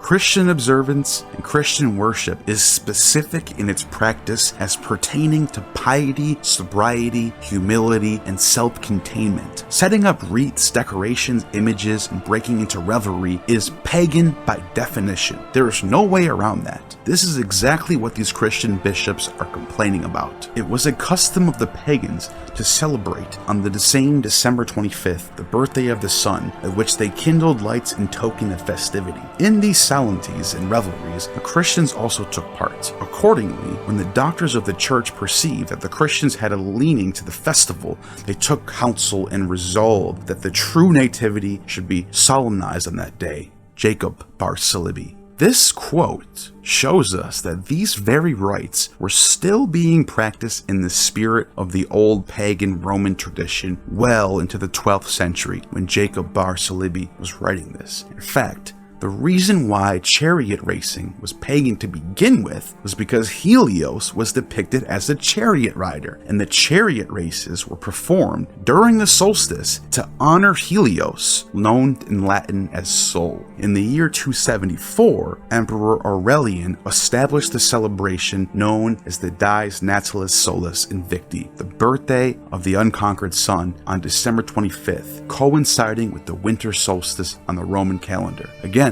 Brumalia was already that Roman holiday before this. And I remind you that because a lot of smug academics, Christian apologists, will leave that out when discussing Christians co-opting this date to make Jesus important. They only mention Aurelian's feast date, which is wrong and shows they don't know the sources at all. In Rome, this annual event was marked by 30 chariot races. These chariot races continued long after the abolition of paganism and were instituted long before Aurelian too, which proves that pagan traditions did continue to influence Christmas. According to Gary Forsyth, professor specializing in ancient history, this festivity likely served as a delightful extension to Saturnalia, the 7-day festival from December 17th to the 23rd, dating way back to the Republic era, as renowned also for merrymaking, feasting, and gift-giving. This celebration would have formed a welcome addition to the 7-day period of Saturnalia, Rome's most joyous holiday season since Republican times, characterized by parties, banquets, and exchanges of gifts. Gary Forsyth, PhD. You cannot, without either lying or looking incompetent to the primary sources, separate the winter solstice from Saturnalia. They are 100% connected as an entire holiday season, period. And this month was capped off by the Calends of Janus, which also had closed businesses and shut down the Senate and government for festivities, lighting of candles, greenery, and revelry. As Ovid states here in Fasti, lest you be unaware of the rules of the different days, not every light bringer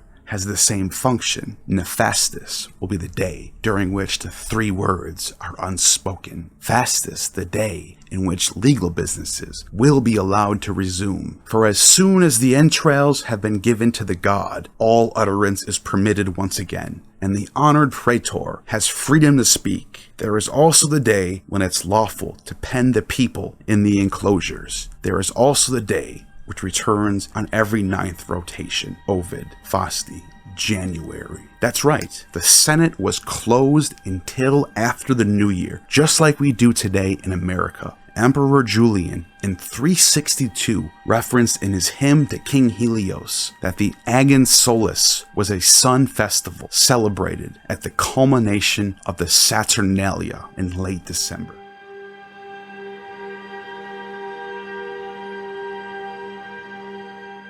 The idea of venerating the solstices, equinoxes, or celestial events in Judeo-Christian thought was considered heretical. And lest thou lift up thine eyes unto heaven, and when thou seest the sun and the moon and the stars, even all the hosts of heaven, shouldest be driven to worship them and observe them, which the Lord thy God hath divided unto all nations under the whole heaven. Deuteronomy 4:19. For the customs of the people are vain. For one cutteth the tree out of the forest, the work of the hands of the workmen with the axe. They deck it with silver and with gold. They fasten it with nails and with hammers, that it move not. Jeremiah 10:3-4. Many scholars will point out that this verse is about Asherah poles and not Christmas trees. And though I agree, I think at the very least these texts show precedent that these types of rituals of observing planets and stars, making objects from trees like idols, is pagan by default. And this is exactly what the Puritans who moved to the Americas in the 16th century decided was the case when they decided to outlaw Christmas and Halloween and other Roman religions that they believed had pagan origins, for preventing disorders arising in several several places with the jurisdiction by reason of some still observing such festivals as were superstitiously kept in other countries, to the great dishonor of God and offense of others. It is therefore ordered by this court and the authority thereof that whosoever shall be found observing any such day as Christmas or the like, either by forbearing of labor, feasting, or any other way, upon such accountants as aforesaid, every person so offending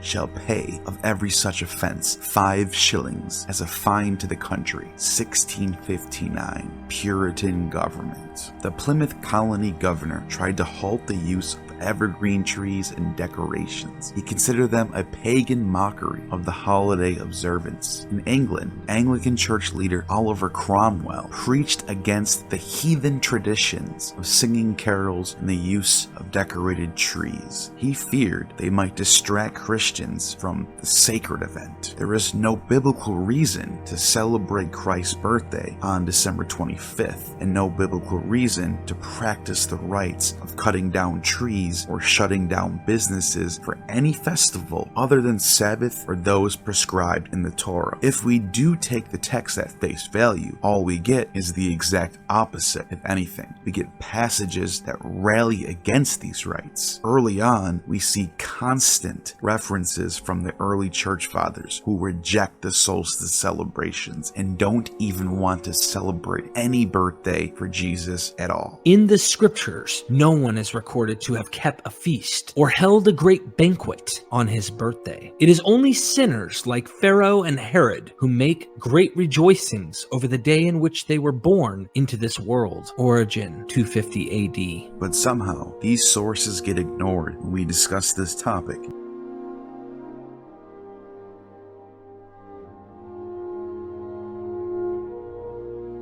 Many Christians will try to argue that the gift-giving comes from the story of Saint Nicholas of Myra, or Nicholas the Wonder Worker, a bishop from Turkey who lived in the 4th century. His name, Saint Nick, through Saint Nicholas, eventually becomes Sinterklaas, which is now evolved into Santa Claus. Stories about his miracles are passed down through the Bibliotheca Hagiographa Graeca, dated to 1348, which preserves a text from Michael the Archimandrite in the first half of the 9th century, between 814 and 842. It is known as the life of Saint Nicholas the Wonder Worker. Here's what we are told. After Nicholas' parents had gone to the Lord and left him much property and an abundance of money and possessions, he reckoned that he had God as his father. Gazing chastely on him with the eye of his soul, he firmly begged the good God that he surrender his life and all his possessions, if that seemed good to him. Nicholas did not cease to continually hand over his abundance, to store it up in the secure treasure houses of heaven, so he was repaid in full by the impoverished. After this passage, the story tells us about 3 different poor people who St. Nicholas feels pity for. The first one being a father who was literally pimping out his daughters for money. There was a certain man among those who was recently famous and well-born. He was a neighbor, his home being next to Nicholas, owing to the plotting and envy of Satan, who always has a grudge against those who prefer to live a life in accord with God. This man was squeezed by great poverty and lack of resources. He had gone from being well off to extreme indigence. He had 3 daughters who were both shapely and very attractive to the eye, and he was willing to station them in a brothel so that he might thereby acquire the necessities of life for himself and his household.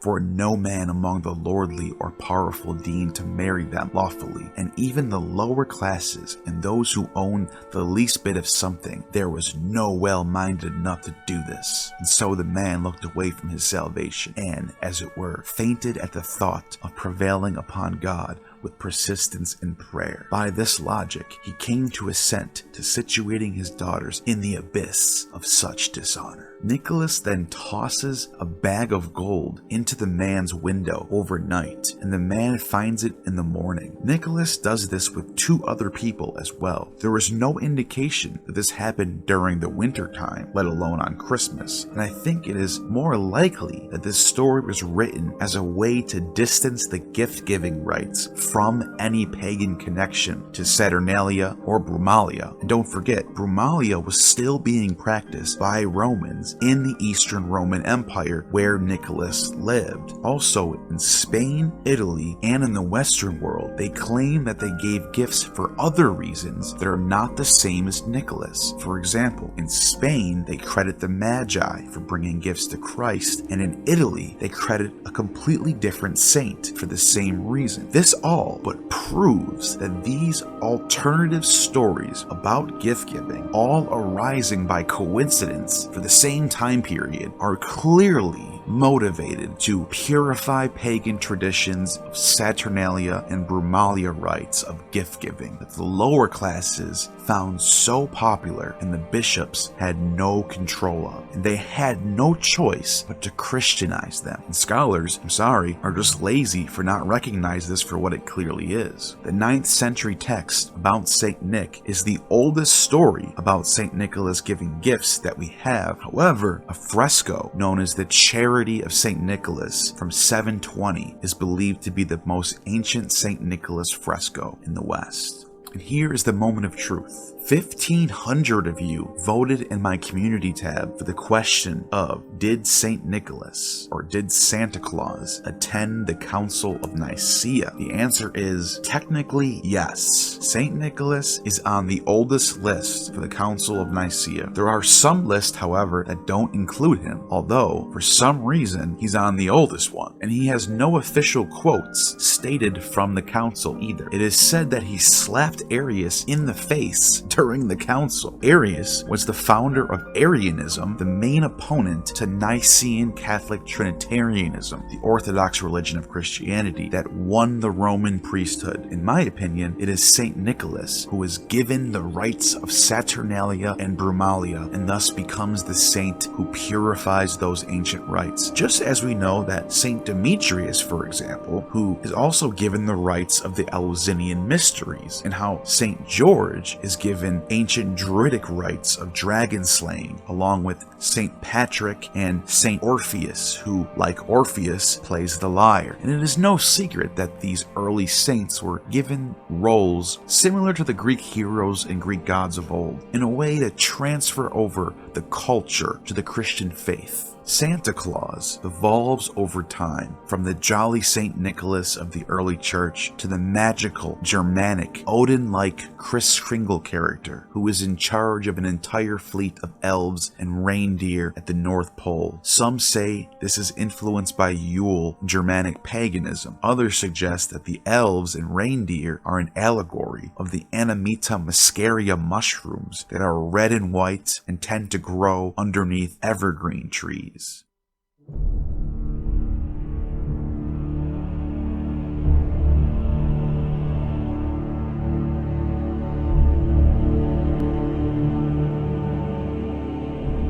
Within the Temple of Saturn in Rome was a hollowed bronze cult statue of Saturn, which became the main stage event during the rites of Saturnalia, when his feet were symbolically freed from the woolen bonds that tied him up for the rest of the year. This act has led to Saturn being associated with liberation, certainly a feature of the Saturnalia festival. The inscription on the exterior of the architrave relates to the construction carried out in the 360s and 370s, which reads as follows: the Senate and the people of Rome restored following the destruction by fire. It is now the month of December, when the greatest part of the city is in a bustle. Loose reins are given to public dissipation. Everywhere you may hear the sound of great preparations, as if there were some real difference between the days devoted to Saturn and those for transacting business. Were you here, I would willingly confer with you as to the plan of our conduct, whether we should eve in our usual way, or, to avoid singularity, both take a better supper and throw off the toga. Seneca. First thing to notice about this passage is that Saturnalia is not mentioned. December is used as a synonym for Saturnalia, which is common throughout the ancient sources, even outside of Seneca here, because the month of December and Saturnalia cannot be separated. This entire month was the holiday season, just like we view December and Christmas today, as I will demonstrate in this video. At the Saturnalia and Sigillaria, he, Hadrian, often surprised his friends with presents, and he gladly received gifts from them, and again gave others in return. Historia Augusta, the life of Hadrian. The Saturnalia during the month of December in Rome was the time of the year where people would celebrate the end of the year festivities. It was a time for being merry, time for jolly cheer, decorations, lights, candles, wreaths, being good to neighbors, drinking wine, and being in good spirits during the darkest week of the year, leading up to the Sigillaria, the final day of gift-giving and lighting candles and celebrations akin to that of Christmas, which was the day before the 3 days leading into the Winter Solstice event, which was also observed with the same ritual merrymaking and gift-giving known as the Brumalia. Before Sol Invictus was given this day as a feast. More on that to come. And this Brumalia festival would blend right into the final week of the year, in which businesses and the Senate floor would remain closed down until after the calends of January. Again, more merrymaking, more greenery, more hanging wreaths, more gift-giving, especially for young children. And this was the merry and jolly season of December, basically as it is today in America and throughout Europe and much of the world. The month of December was always this way, but Saturnalia and Christmas, two completely different things, right?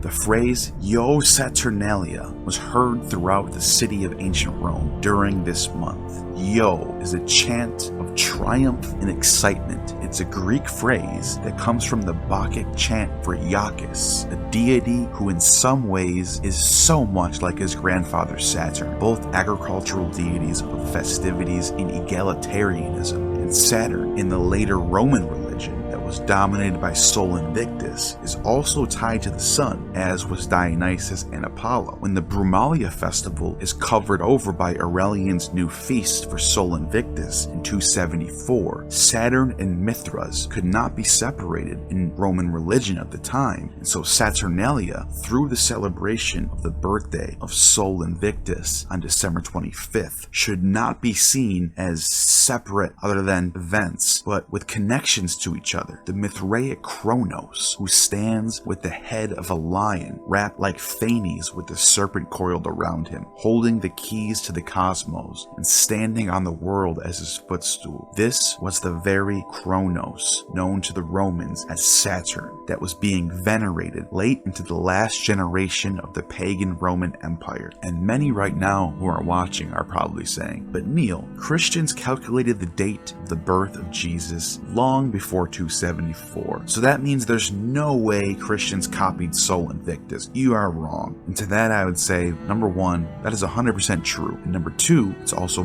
pointless for this discussion. Number three, just keep watching. Before Christianity ever existed, we already see some overlap between Roman Saturnalia and the Jewish festival of dedication, also known as Hanukkah, which, although in the same month, are not exactly celebrated during the same week, but both about roughly a week long, Hanukkah being 8 days to be exact, but they start the festival on the 25th of Kislev and ending at the beginning of the month of Tevet, in close proximity to the Winter Solstice festival of the late Babylonians, who also celebrate the winter solstice after the solstice is over for 12 days leading into the new year. I will talk about the Babylonian Tibetu festival later in the video, as the 12 days theme comes up again in regards to Christians. Hanukkah, however, commemorates the triumph of the Maccabees over the Seleucid tyrant Antiochus Epiphanes, in which just a small amount of oil miraculously was said to last for 8 nights. During this time, hence the 8-day celebration, the winter solstice. And like Saturnalia, Hanukkah consisted of merrymaking, drinking wine, stopping all business, and gambling. Romans at Saturnalia played with dice, while the Jews at Hanukkah played the dreidel. They both lit candles, and Saturn, the god who's recognized by the Romans on Saturday, shares the sacred day of the Sabbath with the god El or Yahweh. In fact, the Phoenician writers of antiquity went as far as to equate the Roman Saturn with the Semitic god El and say that these gods are actually the same.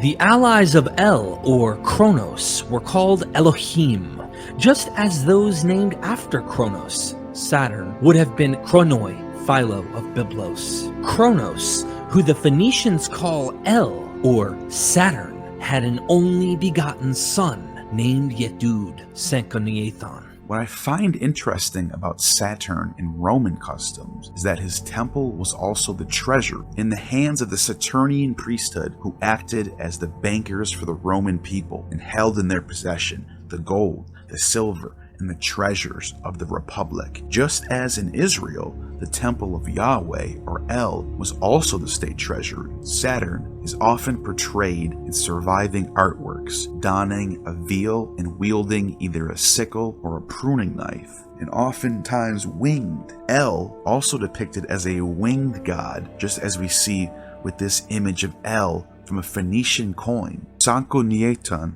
describes the deity having 4 eyes, 2 in front and 2 behind, from which 2 are closed during sleep. On his shoulders are 4 wings, 2 flying and 2 resting. This symbol shows that he is awake during sleep and resting when he flies. Kronos, or Saturn, is also commonly depicted with 4 wings and 4 eyes. Sankoniathon also describes ritual human sacrifice and circumcision rites being attributed to Saturn or El, in which these ancient rites were passed down to the Phoenicians by the god himself.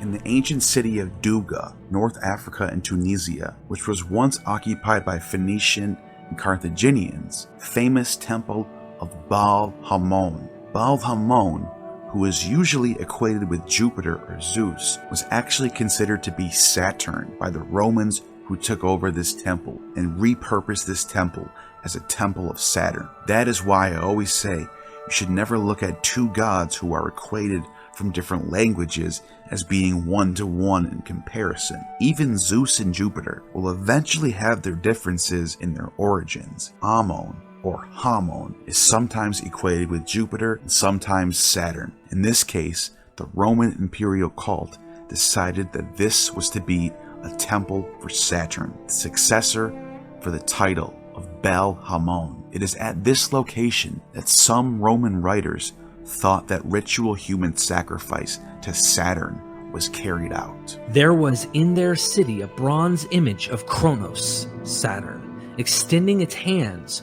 palms up and sloping towards the ground, so that each of the children, when placed thereon, rolled down and fell into a sort of gaping pit filled with fire. Diodorus of Sicily. Ritual ditches containing votive offerings were discovered in the excavation of the oldest layer of the temple. The Roman temple thus replaced an older Carthaginian sanctuary that dated back to at least the 2nd century BCE. This sanctuary consisted essentially of a wide open space for ritual sacrificing, designed to receive votive offerings for the sacrifices. The Temple of Saturn was built on top of this, which later was repurposed as a Christian Catholic church in the early Middle Ages, one of the many hundreds, maybe even thousands, of ancient temples to be repurposed as a Catholic church. However, before the Christians took control of this building, it was remodeled during the reign of Septimus Severus in the early 3rd century, whose father Geta was himself a Carthaginian Punic, and his father, which was Severus's grandfather, was made prefect of the region during the reign of Trajan in the early 2nd century. And even before that, the poet Statius, during the Flavian dynasty in the late 1st century, wrote about Geta, who he describes as a wealthy equestrian related to gens Octavia, the same family as Augustus. Not Punic your speech, nor foreign in your dress, or in your mind, Italian.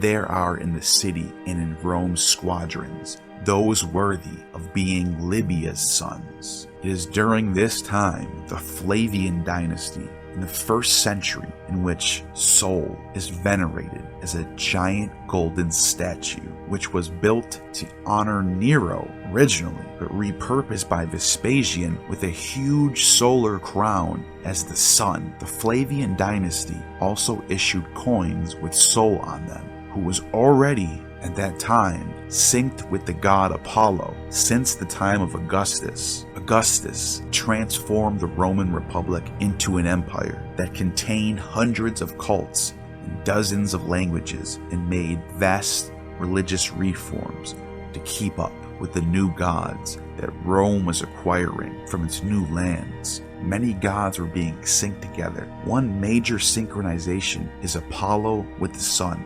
Egyptian solar gods were also being equated with Apollo and Sol. This led to the eventual rise of Sol as a deity altogether. Plutarch, in the late 1st and early 2nd century, explained Serapis in his many layers, but having solar traits, but also how Horus was tied to the sun and born at the winter solstice. Coins issued with the emperor as Sol, or Helios in Greek, were commonplace during the 2nd and 3rd century. Even though Pompey conquered Syria, Asia, and Judea, Vespasian still had to re-annex these lands in the 70s of the Common Era when they fell out of control. Septimus Severus, whose grandfather was mentioned in that previous ode by the Flavian era poet, was well connected in the Roman Senate even during the reign of Marcus Aurelius in the 160s, and became consul during the reign of Commodus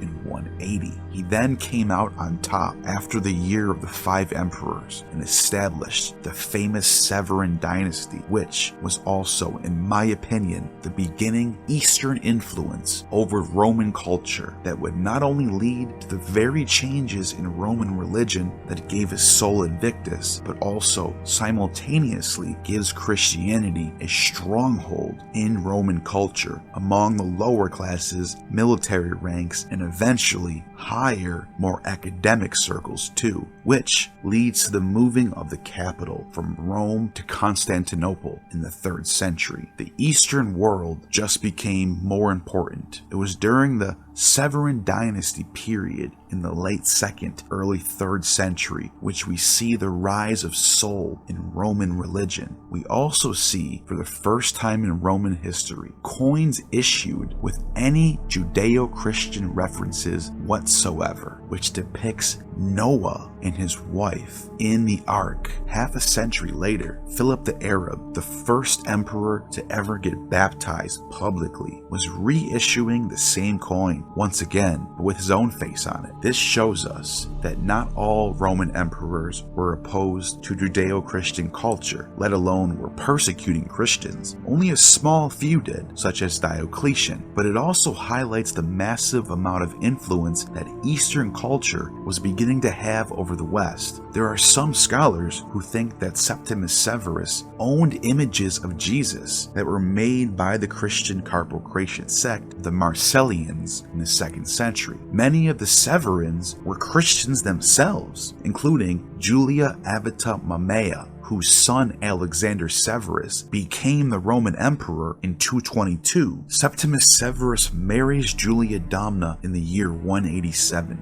Julia Domna was so famous and well connected that she was legally deified as a goddess and was given a statue of Athena in her honor. Julia Domna, who funded the Pythagorean Flavius Philostratus to write the famous Life of Apollonius of Tyana, also was born in Emesa, Syria, as a daughter of Julius Bassianus, the high priest of the Syrian Baal called Elagabalus, god of the mountain. This specific name is a local Baal for Emesa, Syria, but was also representing a universal god who was solar and Mithraic, called Dii Invicti Solis Elagabali, unconquered sun god Elagabalus. This god was represented by a black stone that was thought to have fell from heaven. This stone is worshipped as though it were sent from heaven. On it there are some small projecting pieces and markings that are pointed out, which the people would like to believe are a rough picture of the sun, which this is how they seem. Herodian. One thing to note about that passage is the sun being pictured on the stone itself, showing that the solar traits of this god predate this cult being merged with the Roman soul. What makes this god Mithraic is the priesthood itself. In Syria, local to the city of Emesa, as well as other cities throughout Mesopotamia and Central Asia, show evidence of sun-worshipping priests who are called magi. They have their roots from the Persian Achaemenid Empire, and Mithra was a solar mediator god and one of the 108 names of the sun from the Vedas, who mediated between forces of light and forces of darkness. Even all the way over in India, in the opposite direction, we have texts from a 6th century priest named Varhamahira from a family of sun-worshipping magi. Sun worship seems to have been a central rite in his family's religion, as his father, Aditya Dasa, name literally means slave or servant of the sun. The Magas, as they became to be known in India, originated from the Magi priest of the Achaemenid Empire. Mithra is central to this religion. Mithra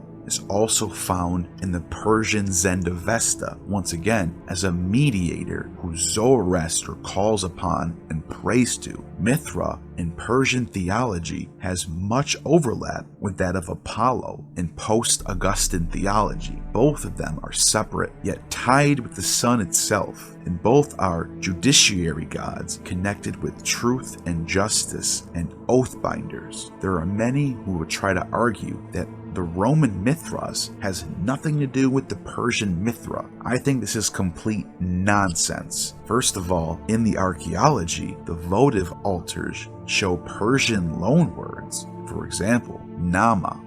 The word for hell is Persian, and Nabartsi is seen here on this votive altar is also a Persian word that means victorious. These words are not just one small occurrence, but commonplace in the archaeology. Also, the Phrygian cap that Mithras wears in the Roman iconography signifies Eastern. Anyone wearing the Phrygian cap in Roman depictions is of Eastern provenance. Persian Mithra is shown with not only the Phrygian cap, but also with solar beams shining behind his head. So we have in this colossal statuary erected by King Antiochus from 69 to 34 BCE at Mount Nemrut, Mithra is shown beardless, wearing the Phrygian cap, and on the back of the thrones there is an inscription in Greek which includes the name Apollo Mithras Helios in the genitive case. Archaeologist R.D. Barnett has argued that the royal seal of King Sositar of the Mitanni Empire from the Bronze Age in 1450 BCE depicts a Mithra slaying a bull.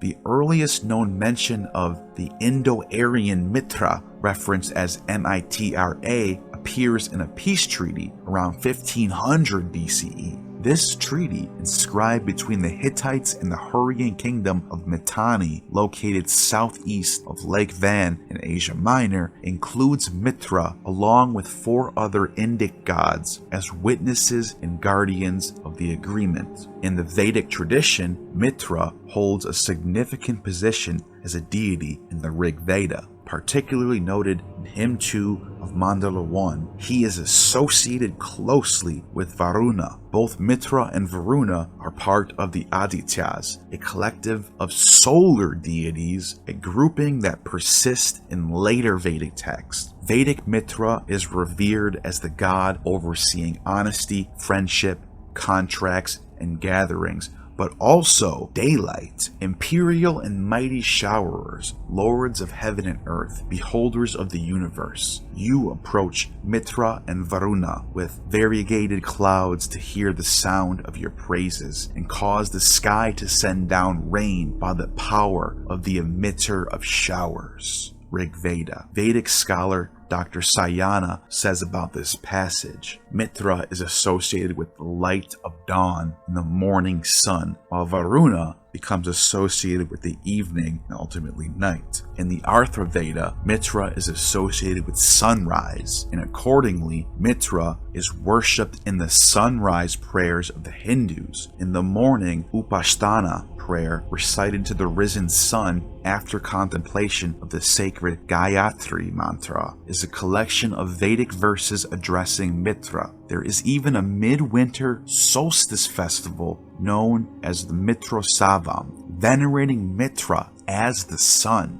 If that's not solar traits, then I don't know what is. Again, Mitra's name shows up as one of the 108 names of the Vedic sun. Also, researching for this video, I found deep in the Vedas a passage about Mithra that is tied to bull sacrifice, conquering, and victory. Yajur Veda 2 5.5 says, on the new moon, he should sacrifice with the clotted curds for Mitra and Varuna. On the full moon, the soma is pressed for the gods. During the half month, it is pressed forth for them. And a bull for Mitra and Varuna is to be slaughtered for them at the new moon. In that he drives away the calves, he metes out the seat and the oblation holder. In that he sacrifices at the new moon with the clotted curds for Mitra and Varuna. The bull, which is slaughtered for the gods, becomes his also. He mounts upon the gods in truth, who mounts upon their sacrifice. If he misses the mark, he becomes worse. If he does not, he remains so. For this sacrifice has a razor edge, and swiftly becomes holy or perishes. His vow is, he shall not speak untruth. He shall not eat meat. He shall not approach a woman. They shall not clean his raiment with cleansing stuff. For all these things the gods do not do. Not only are Mithras and Mithra 75% the same in their roles and functions, but even the sources themselves from the Neoplatonists living in that time period who follow the religion of Mithras also attest to this. The Neoplatonist pagan philosopher Porphyry, when discussing Mithras, states, indeed, among the Persians, those who have wisdom about the divine and servant are called magi, and this class is held by the Persians to be so great that Darius, son of Hystaspes, actually had this, among other things, engraved on his tomb. They were divided into 3 classes, as Eubolos records in the history of Mithras. And I think it's a good time to remind you that the Persians, since at least the time of Darius, who Porphyry just mentioned here, celebrated the birth of a solar Mithra at the winter solstice called Yalda Night, which again becomes December 25th under the Julian calendar. The person who is initiated into the grade of the lion is invested with all sorts of animal forms. The reason for this is given by Pallas in his work on Mithras. He says the common opinion is that these things refer to the circle of the zodiac, that the real and accurate explanation is that they state allegorically something about human souls, which they, the Mithraists, say are incarnated in all sorts of bodies. Porphyry.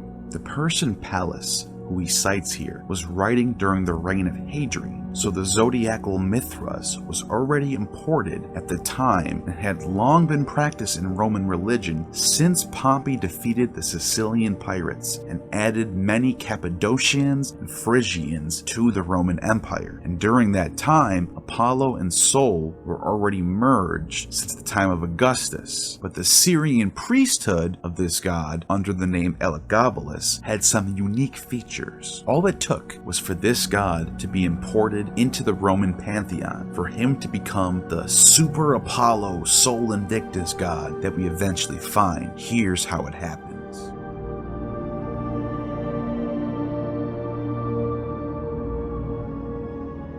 Caesar Severus's wife, Roman Empress Julia Domna's sister, Julia Mesa, was the mother of the 13-year-old high priest of this god at Emesa, named Julius Bassianus. The story of how he became Caesar is one that is so fascinating that I think we should read it here. Julia Domna, wife of Caesar Septimus Severus and mother of Caesar Caracalla, had a sister Mesa, Phoenician, named after the city of Emesa in that country. During her sister's imperial career, the many years that Severus and Caracalla were emperors, this woman lived in the imperial palace. After the assassination of Caracalla and Julia's death, Macrinus ordered Mesa to return to her own estates in Phoenicia, allowing her to live there in full possession of her property. Since Mesa had lived for a long time under imperial protection, she had amassed a huge personal fortune. Thus, the old woman now went off to live on her estates. Mesa had 2 daughters. The elder was called Julia Sohaemus, the younger Julia Mamaea. Each of the girls had an only son. Sohaemus' son was named Bassianus, Mamaea's Alexianus. These boys were reared by their mothers and their grandmother, were at that time about 14 and 10 respectively. They were priests of the sun god, Sol, whom their countrymen worship under the Phoenician name Elagabal. A huge temple was erected to this god, lavishly decorated with gold, silver, and costly gems. Not only is this god worshipped by the natives, but all the neighboring rulers and kings send generous and expensive gifts to him each year. No statue made by man in the likeness of the god stands in this temple, as in Greek and Roman temples. The temple does, however, contain a huge black stone with a pointed end and round base in the shape of a cone. The Phoenicians solemnly maintain that this stone came down from Zeus, pointing out certain small features in relief. They assert that it is an unwrought image of the sun, for naturally this is what they wish to see. Bassianus was the chief priest of this god. Since he was the elder of the boys, the priesthood had been entrusted to him. He went about in barbarian dress, wearing long-sleeved purple tunics embroidered with gold, which hung to his feet. Robes similarly decorated with gold and purple covered his legs from hip to toe, and he wore a golden ivy diadem of vari-colored precious gems. Bassianus, in the prime of youth, was the handsomest lad of his time, with physical beauty, bloom of youth, and splendor of attire combining to produce the same effect. The youth might well be compared to the handsome statues of Bacchus. When Bassianus was performing his priestly duties, dancing about the altars in barbarian fashion to the music of flutes, pipes, and every kind of instrument, the natives and the soldiers watched him with more than ordinary curiosity, aware that he belonged to the imperial family. His youthful beauty attracted the eyes of all. At that time, a huge army was quartered at Emesa to guard Phoenicia. This army was later transferred from the city. The soldiers were therefore frequent visitors in the city and went to the temple on the pretext of worshiping the god. There they delighted in watching Bassianus. Some were deserters and compatriots of Julia Mesa, while they stood admiring Bassianus. His mother, Julia Mesa, either inventing the story or telling the truth, informed them that Bassianus was really the son of Caesar, although it might appear that he had another father. She claimed that when she was living in the palace with her sister, Caesar Caracalla slept with both of her daughters, who were young and beautiful. The men repeated her story to their fellow soldiers, and it soon became common knowledge throughout the army. Mesa was rumored to be enormously wealthy, and it was reported that she would immediately give all her money to the soldiers if they restored the empire to her family. The soldiers agreed that if the family would come secretly to the camp at night, they would open the gates, receive the family inside, and proclaim Bassianus emperor and son of Caesar. The old woman agreed to the plan, preferring to risk any danger rather than live in obscurity and appear to have been discarded, and so she slipped unnoticed out of the city at night with her daughters and grandsons. The 16th May 218, guided by soldiers who had deserted, they came to the wall of the camp and were warmly received inside. Immediately, the entire army saluted Bassianus as son of Caesar, and wrapping him in a purple military cloak, held him inside the camp. This god is represented by a constellation of Perseus slaying the bull, but also the sun itself. In some texts, he is equated with Jupiter. An author from the Historia Augusta writes about Bassianus. He writes, he was also a priest of Heliogabalus, or Jove, or Sol. The same author claims that the rites of all Eastern religions were included into the Roman religion during this time. As soon as he entered the city, however, neglecting all the affairs of the provinces, he established Elagabalus as the god on the Palatine Hill, close to the imperial palace, and he built him a temple to which he desired to transfer the emblem of the Great Mother, the fire of Vesta, the Palladium, the shields of the Salii, all the Romans held sacred, proposing that no god might be worshipped at Rome save only Elagabalus. He declared furthermore that the religions of the Jews and the Samaritans and the rites of the Christians must also be transferred to this place in order that the priesthood of Elagabalus might include the mysteries of every form of worship. Solstice veneration was a big deal during the reign of Caesar Elagabalus. Herodian also tells stories about Elagabalus during each solstice, which would perform ritual chariot rides through the city of Rome, carrying the stone from Messa in the chariot through the sacred way, the Via Sacra, and into the Palatine Hill, where he would enter into a newly dedicated temple called the Elagabalus.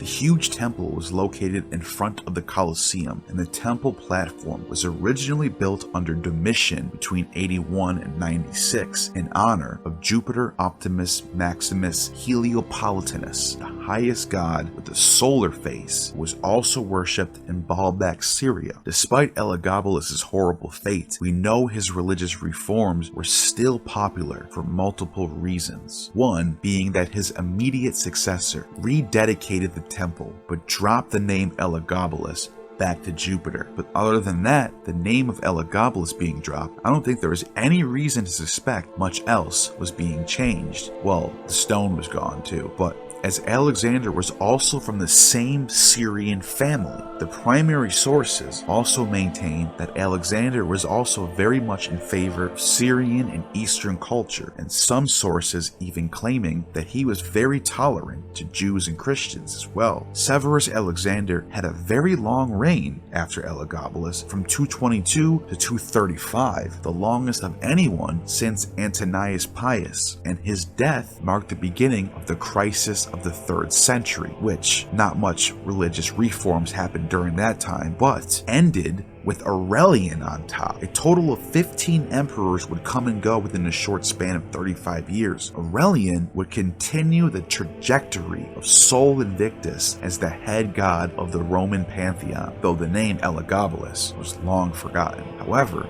the Mithraic elements would continue in the priesthood, as Mithras would continue to be popular for the soldiers and the legions, the same soldiers and the legions that made Elagabalus Caesar. In my own vague opinion, Sol Invictus was one part Jupiter Optimus Maximus and one part Solar Apollo, but also one part Mithras. But it would be too simple to say that this is 100% true.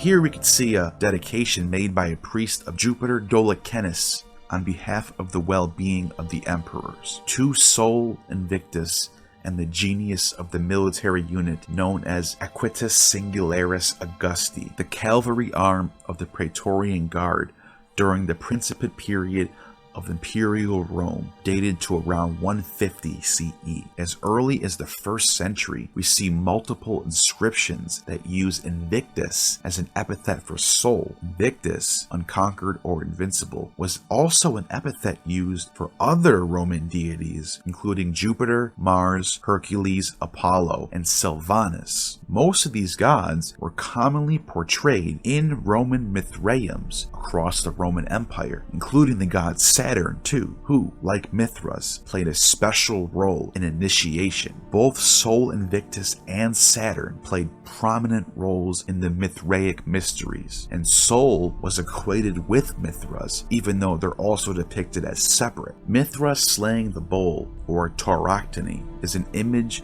that was at one time used for the goddess Nike slaying the bull, as I'm showing here. As you can see here, the bull looks exactly the same. The iconography of Nike slaying the bull stretches back to ancient Greek classical period. Bull slaying rites were something central to the priesthood of Magna Mater in Rome, who would perform ritual bull sacrifice in the temple, in which an initiate would stand under a secret room where the blood from the bull would rain down on them, and they would be ritually washed from the blood of the sacrifice. Similar imagery is invoked in Christianity, with saved souls being washed in the blood of the Lamb, who is Christ. These rites of Magna Mater date back to 200 BCE, when they imported Magna Mater from Asia Minor, and like Elagabalus, she also brought with her a secret stone that fell from heaven too, something to note there. An image of a man slaying a bull was discovered in Dacia, modern day of Romania, on the helmet. There are some who will argue that the bull slayer hero is an early Mithra or even Perseus, due to the hat looking somewhat like a Phrygian cap, but I don't think this is so. However, this image is still connected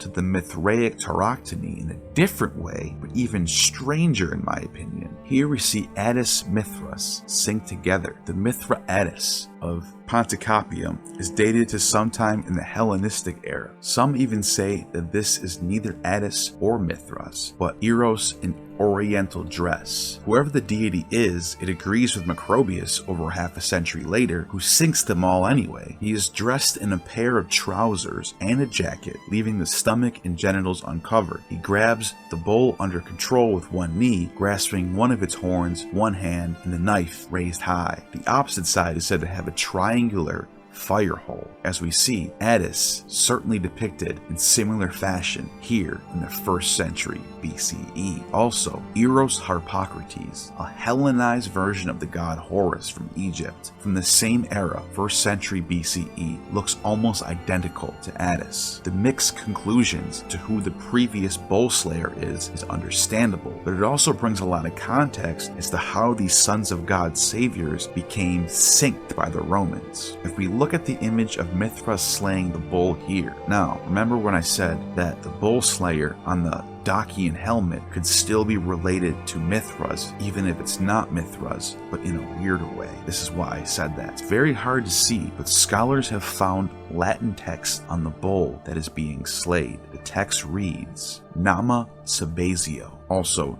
Dio Soli Invicto Mithrae. Now, the image blew my mind right off of my head when I saw this for the first time, because if you watch my video about the roots of Dionysus, you would know that Sabazius, or Sabazio, is the most ancient Thraco-Phrygian / Hittite Bronze Age version of the god Dionysus. And Zalmoxis, who some think is depicted on the Dacian helmet in iconography, as well as being the son of Semele, tied to Semele, both meaning earth, is also a distant relative of this ancient god worshipped by the Dacians. I still don't know how to interpret this, but maybe this could be a topic for another day. Regardless, as we see here with this Cretan drachma from 500 BCE, Hercules is slaying the bull. This typical iconography for the savior god conquering the elements of nature. Also, Hercules can be noted to have solar traits as well. The other inscription on the Mithraic one, Dio Soli Invicto Mithrae, This is just one of the numerous examples of Sol Invictus and Mithra being together in the same title. Another Greek inscription from the Common Era states, "Good fortune to Sol Invictus Mithras in the priesthood of Ulio Severus governor." The following contributed to the building of the sacred cave and displayed their piety. And again, in another inscription with both Greek and Latin from the 1st century in Latin, "To Sol Invictus Mithras, donated by Titus Flavius Hyginus Ephiabanus, freedman of the emperor." And then in Greek, "To Helios Mithras Titus Flavius Hyginus, through Lollius Rufus his father." Once again, Sol Invictus Mithras, all in one name. Also in the Greek, instead of Invictus, we see Adamas. "To Zeus Helios Megas Adamas Mithras." Zeus Helios, great invincible Mithras. And the deities dwelling with him were given 2 bronze lamps, each with 6 wicks, by Castus' father and Castus' son, holy raven, and dedicated with the following attendants: Lucius Saturius Sporus and Pactumius Lassus Pater Modestus. That same word, Adamas, both Plato and Empedocles use this word to describe the elements that the demiurge uses to create life with. It is also the word that Hesiod uses to describe the sickle of Kronos Saturn, which he uses to castrate his father Ouranos, heaven. And the same Adamas sickle is used by Perseus to slay Medusa. Both the virgin-born Perseus and Saturn are heavily tied to Mithras Sol Invictus in the Mithraic Roman religion. Saturn, according to Ovid in his Metamorphosis, is the demiurge who created and separates the cosmos. Saturn, who takes the kingdom of heaven from Ouranos, is the Sky King, while Ops is the Earth Mother. So the winter solstice and the sky god Sol Invictus is by default linked. Even though Saturn is deposed by Jupiter and cast down to the underworld, in Latin mythology, the entrance to the underworld is at Latium in Italy, and this can be accessed only during the week of the winter solstice, known as Brumalia, or in the case of the Roman world, this is when Saturnalia takes place. During the rest of the year, Saturn rules Elysium in Hades, and is thus called Dis Pater, or Father Infernal. This god can be best described as a Bacchic Saturnian Hades, similar to the Germanic Odin, but you can't separate Saturnalia from the winter solstice, nor the new year. They are all connected. Janus being two-faced, looking back and forward, and Saturn being celebrated just before the solstice during the darkest days of the year, when the underworld and the overworld collide. Saturn, closely associated with Janus, is linked to transitional points such as beginnings and endings, including sunrise and sunset and doorways. He is often depicted as a hooded god, typically shown with a cowl, and his festival, Saturnalia, is connected with the wearing of masks. During Saturnalia, it was customary to light wax tapers in Saturn's honor, a shift from previous rituals, and to carry small masks to the Chapel of Dis near Saturn's altar, replacing the earlier practice of offering human heads. This led to the tradition of distributing wax tapers during Saturnalia and selling little clay figures as propitiatory offerings to Saturn for one's family. Saturn's close link to Dis Pater is evident, with rituals of human sacrifice shared between them, and both deities sharing a sacred space. The altar of Dis was part of the same temple that also served as the Roman state treasury. This association possibly led to the blending of Dis and Saturn into a single entity in some beliefs, and the name Dis Pater could be interpreted as referring to both. Brumalia was dedicated to Bacchus and Proserpina, and they practiced planting seeds in the dirt with dung on this very day. According to Pliny the Elder, John of Litus tells us that farmers would sacrifice pigs to Saturn and Ceres. Vine growers would sacrifice goats in honor of Bacchus, for the goat is an enemy of the vine, and attendants would bring offerings of firstfruits to the priest of Proserpina. Proserpina is the virgin called Kori, who gives birth to Aion in Egyptian mythology. Dis Pater and Proserpina are king and queen of the underworld, and the most honored during this week, when the underworld and the earth were thought to be an overlap of each other. The festival prohibited battle for several reasons. Saturn's reign was seen as peaceful, devoid of war, because it coincided with the opening of the underworld, and thus was a sacred time dedicated to Father Dis and Proserpina, who was deemed inauspicious to wage war when the jaws of Pluto were opened, symbolizing an open door to the grim, infernal deities of the underworld. The Saturnalia's focus on the worship of these infernal gods and spirits suggests it may have been seen as a time when the underworld's portals were open, a concept paralleled in Gaelic tradition of Samhain, who also practiced similar rites of gift-giving and wearing masks. The notion that Saturn was the father of the Latin people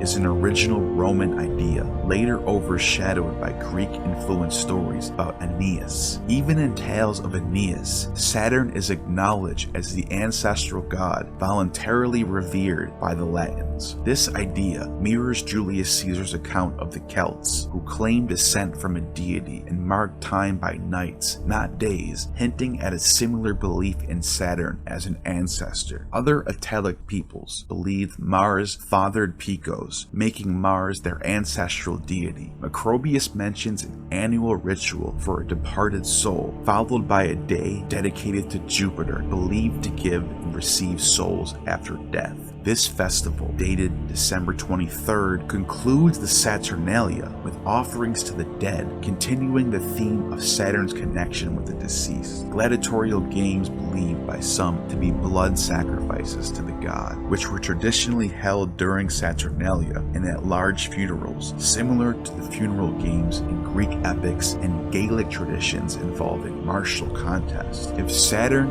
is considered an ancestral figure, he would reside with the dead in the afterlife, in Elysium, making rituals for him associated with the dead and their gods and spirits. Saturnalia encompasses these features, and its timing at the sun's lowest point suggests an underworld link. Caesar mentions the Celtic deities in relation to the night sky, seen as the underworld, and the focus on the North Star align with this idea. In Macrobius' Saturnalia, Saturn is revered above all other gods, reflecting the festival's popularity and scale, again, to the Gaelic Samhain, which also is a New Year's festival too. Makes you wonder if they borrowed the same rites but applied them to their own New Year festival. I mean, Saturnalia, some people will say, is not the New Year's festival, but it's the pre-Winter Solstice New Year's festival, while the Calends of Janus is the post-Winter Solstice New Year. They're both New Year's festivals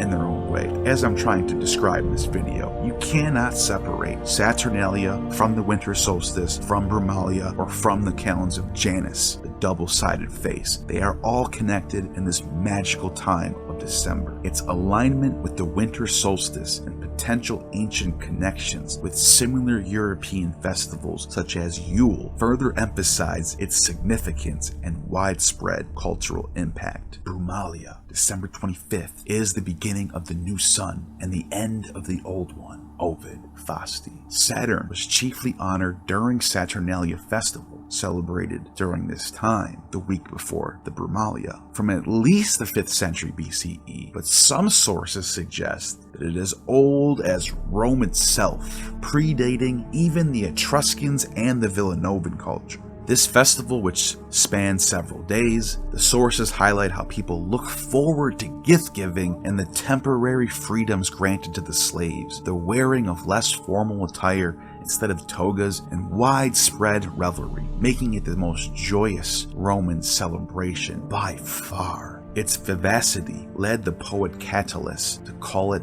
the best of times. Over the time, Saturnalia evolved into the Brumalia festival, as I've been saying, originally venerated from Bacchus, just like the lesser Dionysia is in Greece, and Ceres and Apollo as well, but which later blended with the veneration of Mithras and Sol Invictus, especially after Augustan priests synced Apollo with Sol, and then even more so after the 2nd and 3rd centuries when the Severan dynasty Elagabalus established Eastern customs into the Roman religion and Sol became the head of the pantheon. This time of year was eventually replaced by Christmas, which survives until the fall of the Roman Empire of the East, and its features and the shift of its observance to later in December and later centuries have vast influence on the customs of Christmas. This is the part that everyone misses. They think that, oh, December Saturnalia ends on the 23rd, then therefore how could it have any influence over Christmas? That is false. Saturnalia rites blend in with Brumalia, which is a winter solstice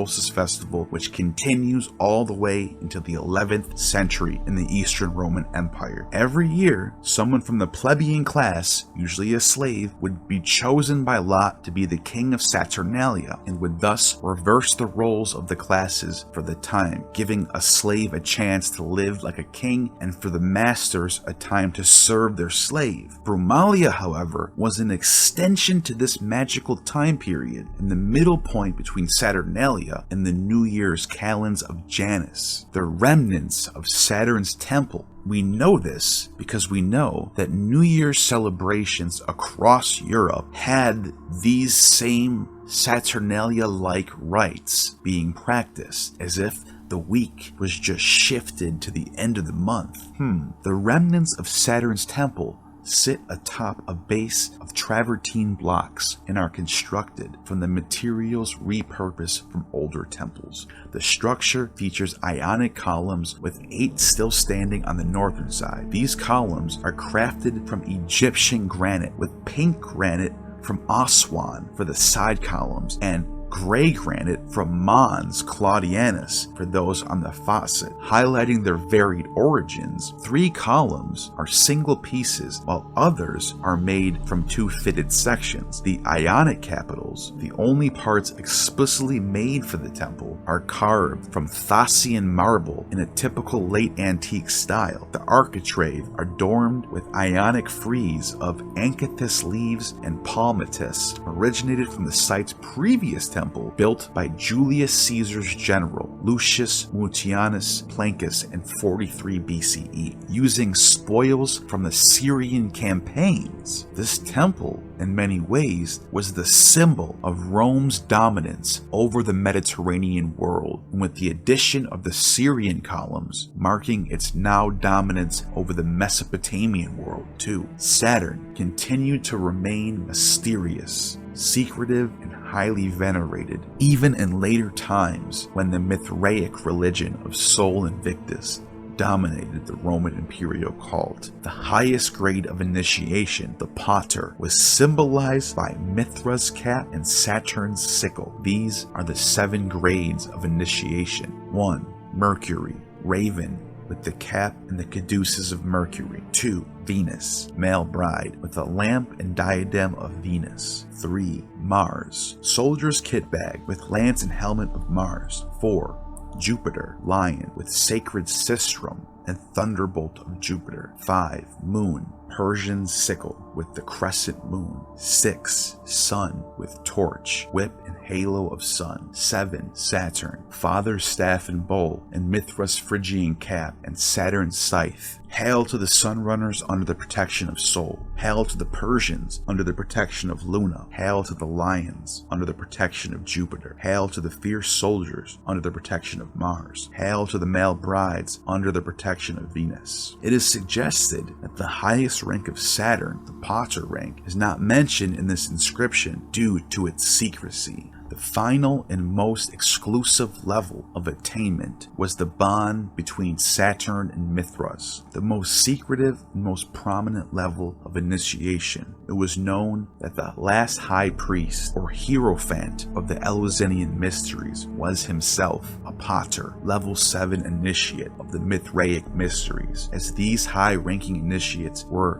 in the highest levels of society. dedicated by Valerius Heracles in the year 190, a statue of Mithraic Kronos, also called Aion, Phanes, or Zervan Arcarna. Aion is the same name given to the god who was born of a virgin on the winter solstice, December 25th, who was worshipped in Egypt according to Epiphanius. This statue was found at Ostia in Italy, a lion phallic-like statue entwined 6 times by a serpent, the head which rests at the skull of the god. 4 wings, similar to El of the Phoenicians, decorated the symbols of the seasons, denoting the solstices and equinoxes. Each hand holds a key, and in his right hand a scepter, the symbol of authority in ancient Persia, and a thunderbolt engraved on his breast. On the base of the statue may be seen the hammer and tongs of Vulcan, denoting the craftsman or demiurgic power of Saturn, the cock and pine cone, consecrated to Attis, Bacchus or Asclepius, as well as Sol Invictus, and the wand of Mercury, all characteristics of Mithraic Saturn, who is the embodiment of the power of all the gods, the All-Father Saturn. In similar fashion, found at Rome, the Mithraic Saturn stands on top of the world, as well as the image of Mithraic Saturn found in Florence. In that same location, in Rome as the former, another bas-relief of white marble shows a Mithraic Saturn clothed in white trousers, the arms extended, and in each hand holds a torch, the image of Lucifer, the light bearer. Once again, the 4 wings, as seen usually with Saturn or Phoenician El, and coiled by 2 serpents. He stands by a circular altar of burning hearth fire, and his breath extends the fire of the altar. The Mithraic temple at Ostia was designed with an inner sanctum like a holy of holies, which held the images of Saturn, Mithras, and Silvanus. Silvanus, as we see in this image, a god of rustic nature, somewhat of a cross between Dionysus and Pan, who looks strikingly Christ-like here. The mosaic stood in a vestibule near the baptism room where sacred baths were carried out, and this temple was also conjoined to a sanctuary of the Great Mother, Magna Mater. It was constructed in 162 during the reign of Antonius Pius. The iconography found all over the Mithraiums show Kronos or Saturn, who is equated by the Persians as Zorvan in Zoroastrian thought, the father of time, who is above even Ahura Mazda and Ingramanu. And the Mithraic Kronos holds the keys to the upper and lower worlds, and has the serpent of wisdom coiled around him as he stands with the earth at his footstool. You cannot separate Saturnalia from the winter solstice. Whether it's Brumalia or Dies Natalis Solis Invicti Festival would not make a difference. This month of December was a magical time, and it always has been. This was known to the Christians before they decided to calculate his birthday.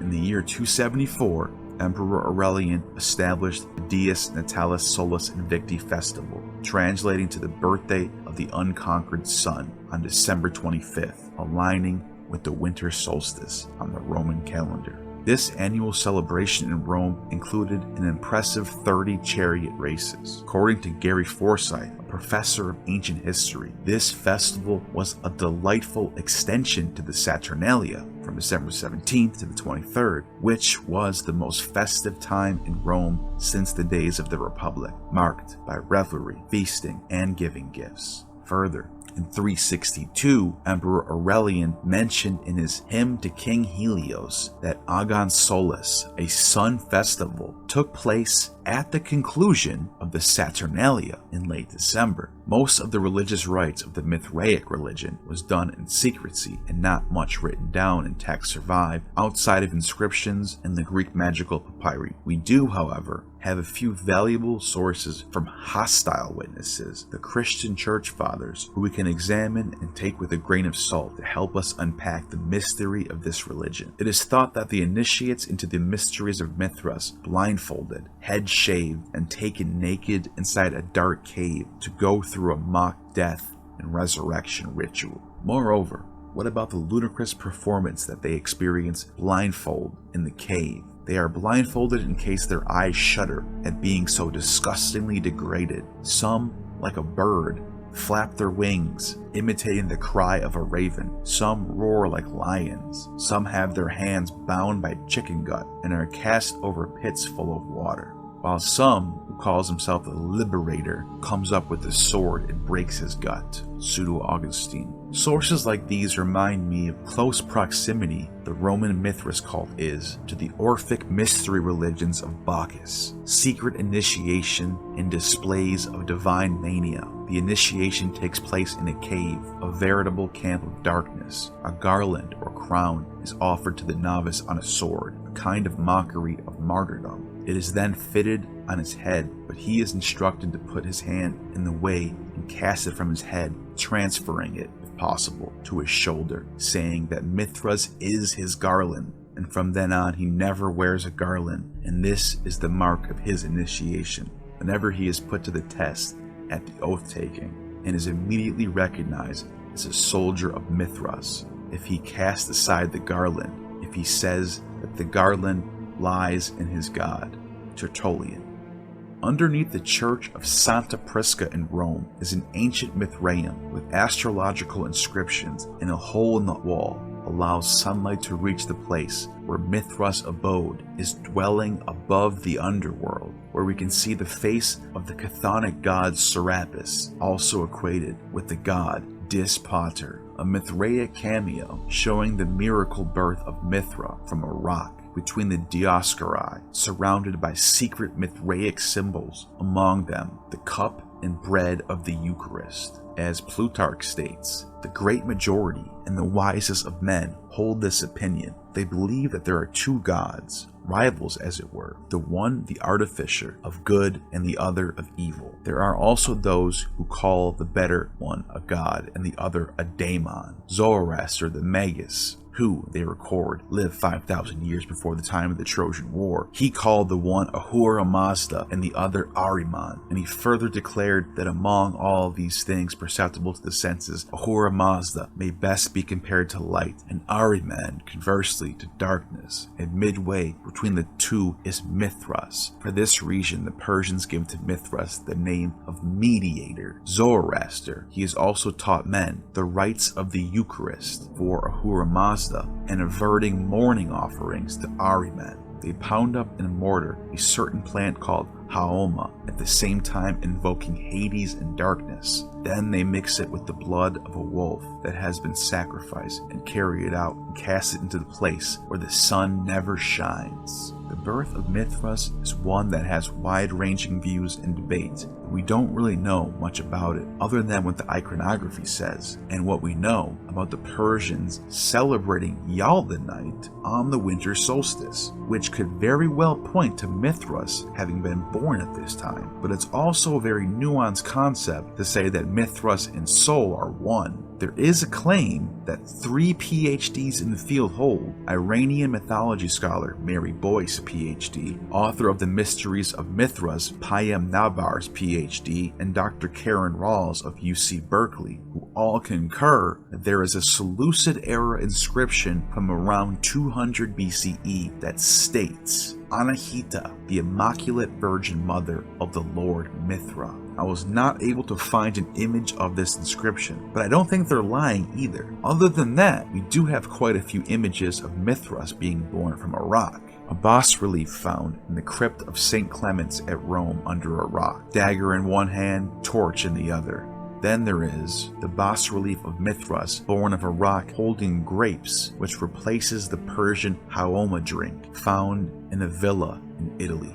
In this image, a naked Mithra emerges from the cosmic egg, surrounded by the zodiac, as always carrying a torch and a dagger. Patrigenia househeads northern Italy near France. But even if we just aligned Mithras with Sol and went with what Macrobius says in Saturnalia, that too is much more nuanced. However, regardless of the time of his birth, I think the winter solstice would still be important to Mithras. just for the simple fact that this god is zodiacal and solar. In this depiction here, we can put together scenes from the life of Mithras. Mithras is with Sol. He is crowning Sol with a radiant halo, then ascending in a solar chariot to heaven and smiting the rock from which the waters of life flowed. Here we have Mithras and Sol lounging together and enjoying a feast. And some depictions of Mithras show him carrying the bowl like Christ carries his cross. Mithras' painful journey was a symbol of human sufferings. Like Christ, after all, he was a savior.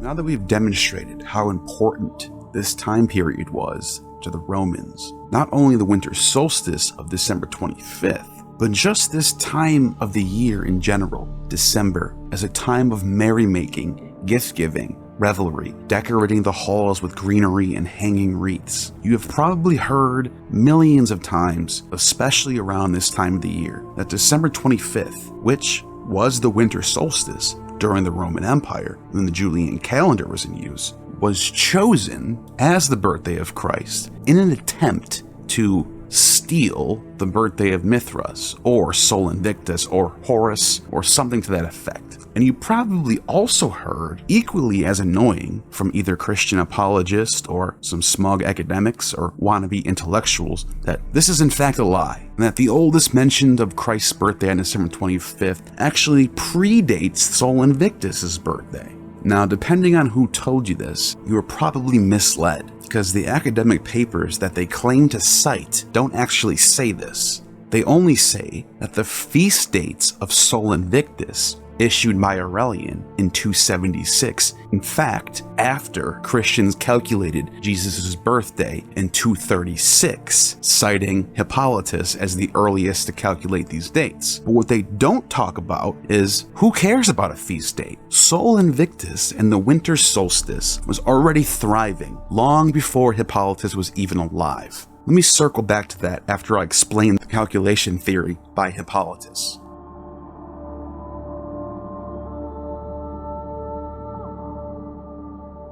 Hippolytus's canist. Hippolytus places the Passion of Christ on Friday, March 25th, which, according to Hippolytus's calculations, occurred in 29 CE. Then a second note on the same table states that the Genesis of Christ occurred on April 2nd of 2 BCE. For some reason, nobody brings that blaring contradiction up, although they are in fact in the academic paper written by Nothaft, which all these Christians like to cite without ever mentioning that. Those are the facts. Also a fact is the rise of the sun god in Roman religion from the Severan Dynasty long before Hippolytus wrote this. And in 220 AD, Elagabalus decreed Dii Invicti Soli Elagabalus as the head of the Roman pantheon.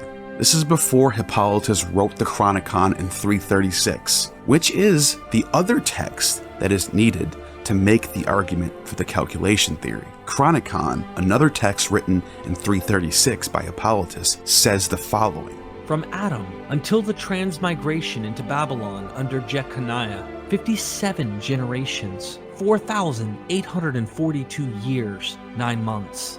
And after the transmigration into Babylon, until the generation of Christ, there were 14 generations, 660 years. And from the generation of Christ until the Passion, there were 30 years. And from the Passion up until this year, which is the year 13 of the Emperor Alexander, there are 206 years. Therefore, all the years from Adam up until year 13 of the Emperor Alexander makes 5,738 years. Hippolytus, Chronicon. So what just happened here? Well, it is argued through speculation that the 9 months was added to signify a gestation period, which makes Jesus born 9 months after the world was created, in which we need to jump to another text called the Pascha Computus of 243 to see that Christians in that time believed the world was created at the spring equinox, and therefore Jesus, using speculation about what Hippolytus may have thought, and also ignoring the text from Hippolytus himself that says he was conceived on April 2nd,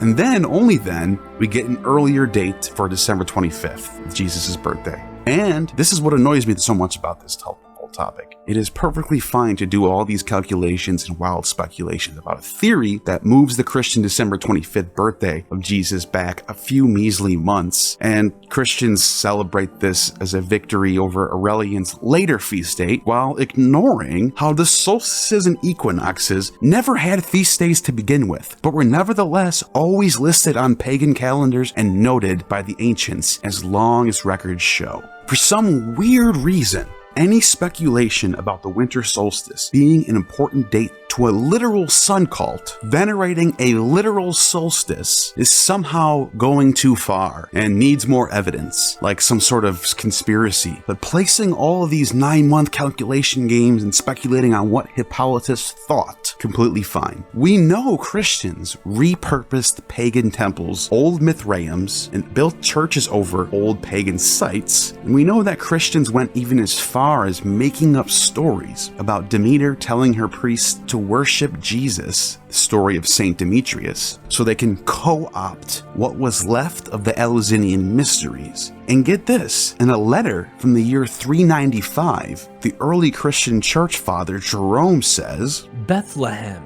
which is now under our control, was once eclipsed by a Tammuz grove, also known as Adonis. It was in this very cave where Christ as an infant once wept that the mournful rites for Venus's consort were conducted.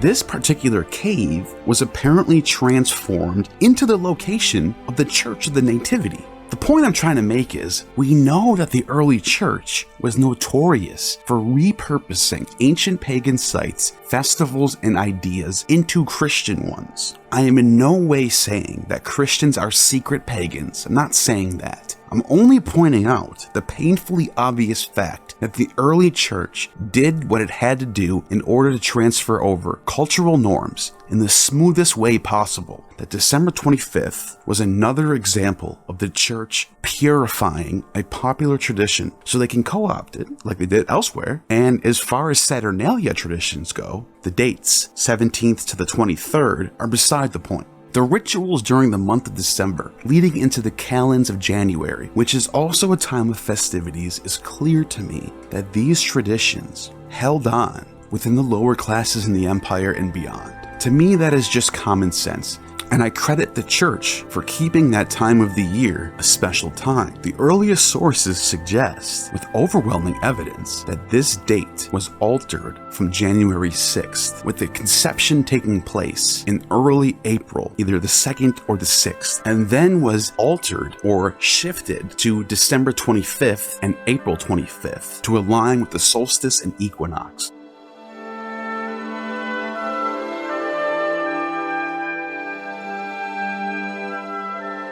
Bishop Epiphanius of Salamis writes that on April 6th, the Lamb was shut up in the spotless womb of the Holy Virgin, he who took away and takes away in perpetual sacrifice the sins of the world. Even today, the Armenian Church celebrates the Annunciation in early April and Christmas on January 6th. The oldest mention of Christ's birthday being celebrated at all comes from Clement of Alexandria. Around 200, Clement of Alexandria wrote, "But all the followers of Basilides celebrate the Epiphany, the day of his baptism too, spending the previous night in readings, and they say that it was on the 15th of the month of Tybe, of the 15th year of Tiberius Caesar, and some say that it was observed the 11th of the same month." The Egyptian dates given correspond to January 6th and 10th. Basilides was a Gnostic from Alexandria, and he was in close proximity with the Carpocratians and the Simonians. And it was here in Alexandria that January 6th was the date that Christ's birthday was celebrated. Late into the 5th century, this would continue, eventually following suit with the December 25th change that was taking over in the church. The word Epiphany is used in reference to Christ's birth and the visit from the Magi, both being at the same time. To me, this is clear that the motivation behind the shift was to make Christ's birth into cosmic harmony with the solstice, and possibly to counter Sol Invictus, who was Christ's main rival at the time period. Both the calculation theory and the more older theories about Sol Invictus have much overlap and can easily coexist as both being true. I still don't know why many can't see this obvious truth. It is not until the chronography of 354 that we get a clear reference to Jesus' birthday on December 25th, long after Aurelian, and what would seem like light years away from the rise of Sol during the 2nd century. Christus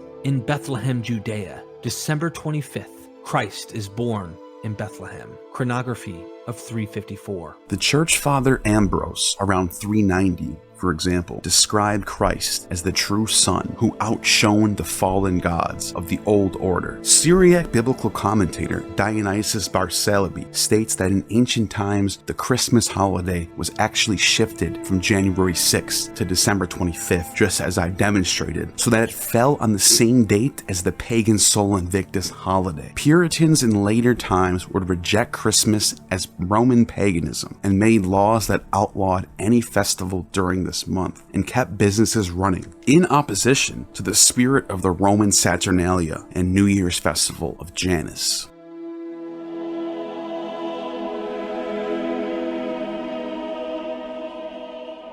This level of nuanced opinions about this date suggests that this was clearly a late idea that was clearly known to be related to December festivities and the solstice. I don't know how clear it can get, to be honest. In fact, remember the ritual that I mentioned earlier about the slave who would pretend to be a king or a leader of the household for the day, known as the King of Saturnalia? In 400 AD, Asterius of Amasia, a Christian bishop and historian, complained about Christians practicing the mock king ritual and gift giving, and also other Saturnalia rituals that Christians were adopting in his time. But it goes beyond his era in the 5th century Roman Empire that just recently was converted from a pagan empire to a Christian one. Would it shock you to know that Christians in Germany, Scandinavia, and England, known as the Lord of Misrule or Abbot of Unreason in Scotland, and in France, the Prince des Sots, a medieval practice of a civilian appointed by lot during Christmastide to preside over the Feast of Fools. The Lord of Misrule was generally a peasant chosen to be in charge of Christmas revelries, which often included drunkenness, wild partying, and the barons and jarls were to play along as if they were the peasants for the day. This is in no doubt influenced by Saturnalia's King of Saturnalia. In fact, when Christian apologists wave this off as just general merrymaking, or just not enough evidence to prove this was influenced from Saturnalia, I have to wonder with amazement if they actually believe themselves. It's one thing to argue that merrymaking during a festival is just a general way to celebrate any festival.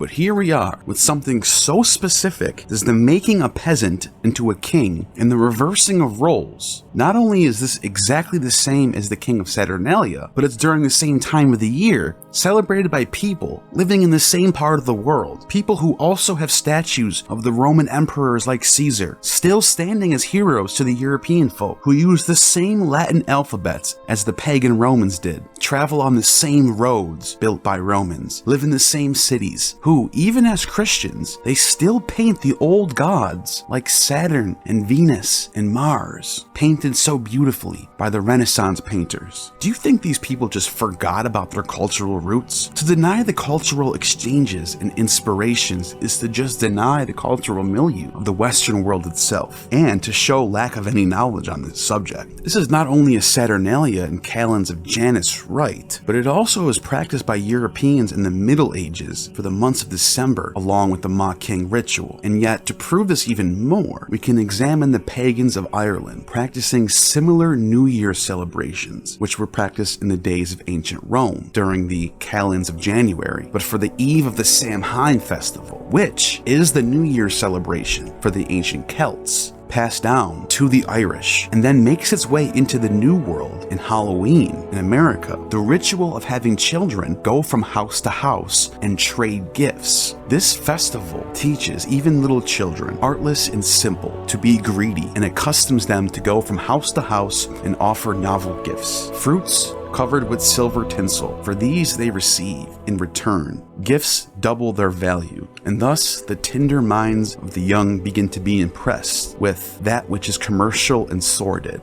Asterius. Just for context, All Hallows Eve, or All Saints' Day, was originally celebrated in the month of April all the way up into the late 8th century, and then Samhain, which was still the New Year's celebration for the existing pagans of Ireland at this time, and after the Franks were established as the new Holy Roman Empire by Charlemagne being anointed by the Pope, Elcuin of Northumbria, a member of Charlemagne's court, introduced November 1st as the new date for All Saints' Day in the Frankish Empire in 835. It became the official date in the Frankish Empire. Another clear example of the church co-opting existing pagan culture and purifying pagan rites. To further demonstrate this, in a text known as the Song of Roland, we have a letter from Charlemagne to pagan Celts living in Spain and France, telling them to convert to Christianity or be wiped off the earth. They were given no choice. The bard that wrote this text brags and boasts about how the pagans were completely genocided and wiped off the planet. Merry and bold is now the emperor. The walls are tumbled down. His catapults have battered down and towered. Great good treasure his knights have placed in a pound silver and gold, and many a jeweled gown. In that city there is no pagan now, but he been slain, or takes the Christian vow. Franks shall be slain, and France abased be. To Charles the Old, with his great blossoming beard, all France we shall have seized, till we can lie in the burg of Saint Denis. The pagan king has bowed his head deep down. Then in a later text, known as the Oculum na Signorac, Tales of the Elders of Ireland, St. Patrick is depicted with druids performing miracles on Samhain. And in this text, St. Patrick is not bothered by the druids practicing their rites and celebrating their holiday, and thus illustrating the co-opting of All Saints' Day with Samhain and druidic culture. And this is perfectly in step with Paul's philosophy, allowing Christians to eat meat sacrificed to idols. As Paul states about eating food sacrificed to idols, we know that an idol is nothing at all in the world, and that there is no God but one. For even if there are so-called gods, whether in heaven or on earth, and indeed there are many gods and many lords, yet for us there is but one God, the Father, from whom all things came and from whom we live. And there is but one Lord, Jesus Christ, through whom all things came and through whom we live. 1 Corinthians 8. And then Paul says, to the Jews I became like a Jew to win the Jews. To those under the law I became like the one under the law, though I myself am not under the law, as to win those under the law. To those not having the law I became like one not having the law, though I am not free from God's law, but I'm under Christ's law, so as to win those not having the law. To the weak I became weak, to win the weak. I have become all things to all people, so that by all means possible I might save some. 1 Corinthians 9.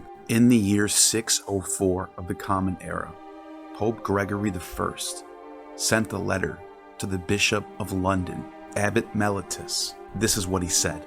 After long deliberation about the English people, pagan temples of that race should by no means be destroyed, but only the idols in them.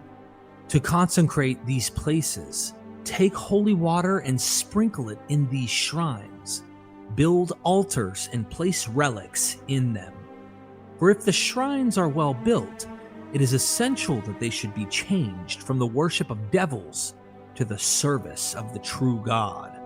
So on the day of dedication, or the festivals of the holy martyrs, whose relics are deposited there, let the pagans make themselves huts from the branches of trees around the churches which have been converted out of shrines, and let them celebrate in their own solemnity with religious feasts. The rites they once performed to the devil, let them perform to the true God. For there is no doubt that it is impossible to cut off everything at once from their rude natures, because he who endeavors to ascend to the highest place rises by degrees or steps, and not by leaps. In my opinion, this strategy of co-opting pagan rites and Christianizing them and purifying them is ripped straight from the playbook of Paul himself, who says, I am a Jew to the Jews so I may win over the Jews, and I am a Gentile to the Gentile so I may win over the Gentiles. I'm under the law to those who are under the law so I can win over those under the law. And then I'm not under the law for those who are not under the law so I can win over those not under the law. This was the blueprint laid out by Paul that allowed Christianity to co-opt and purify the pagan world in which they came out of.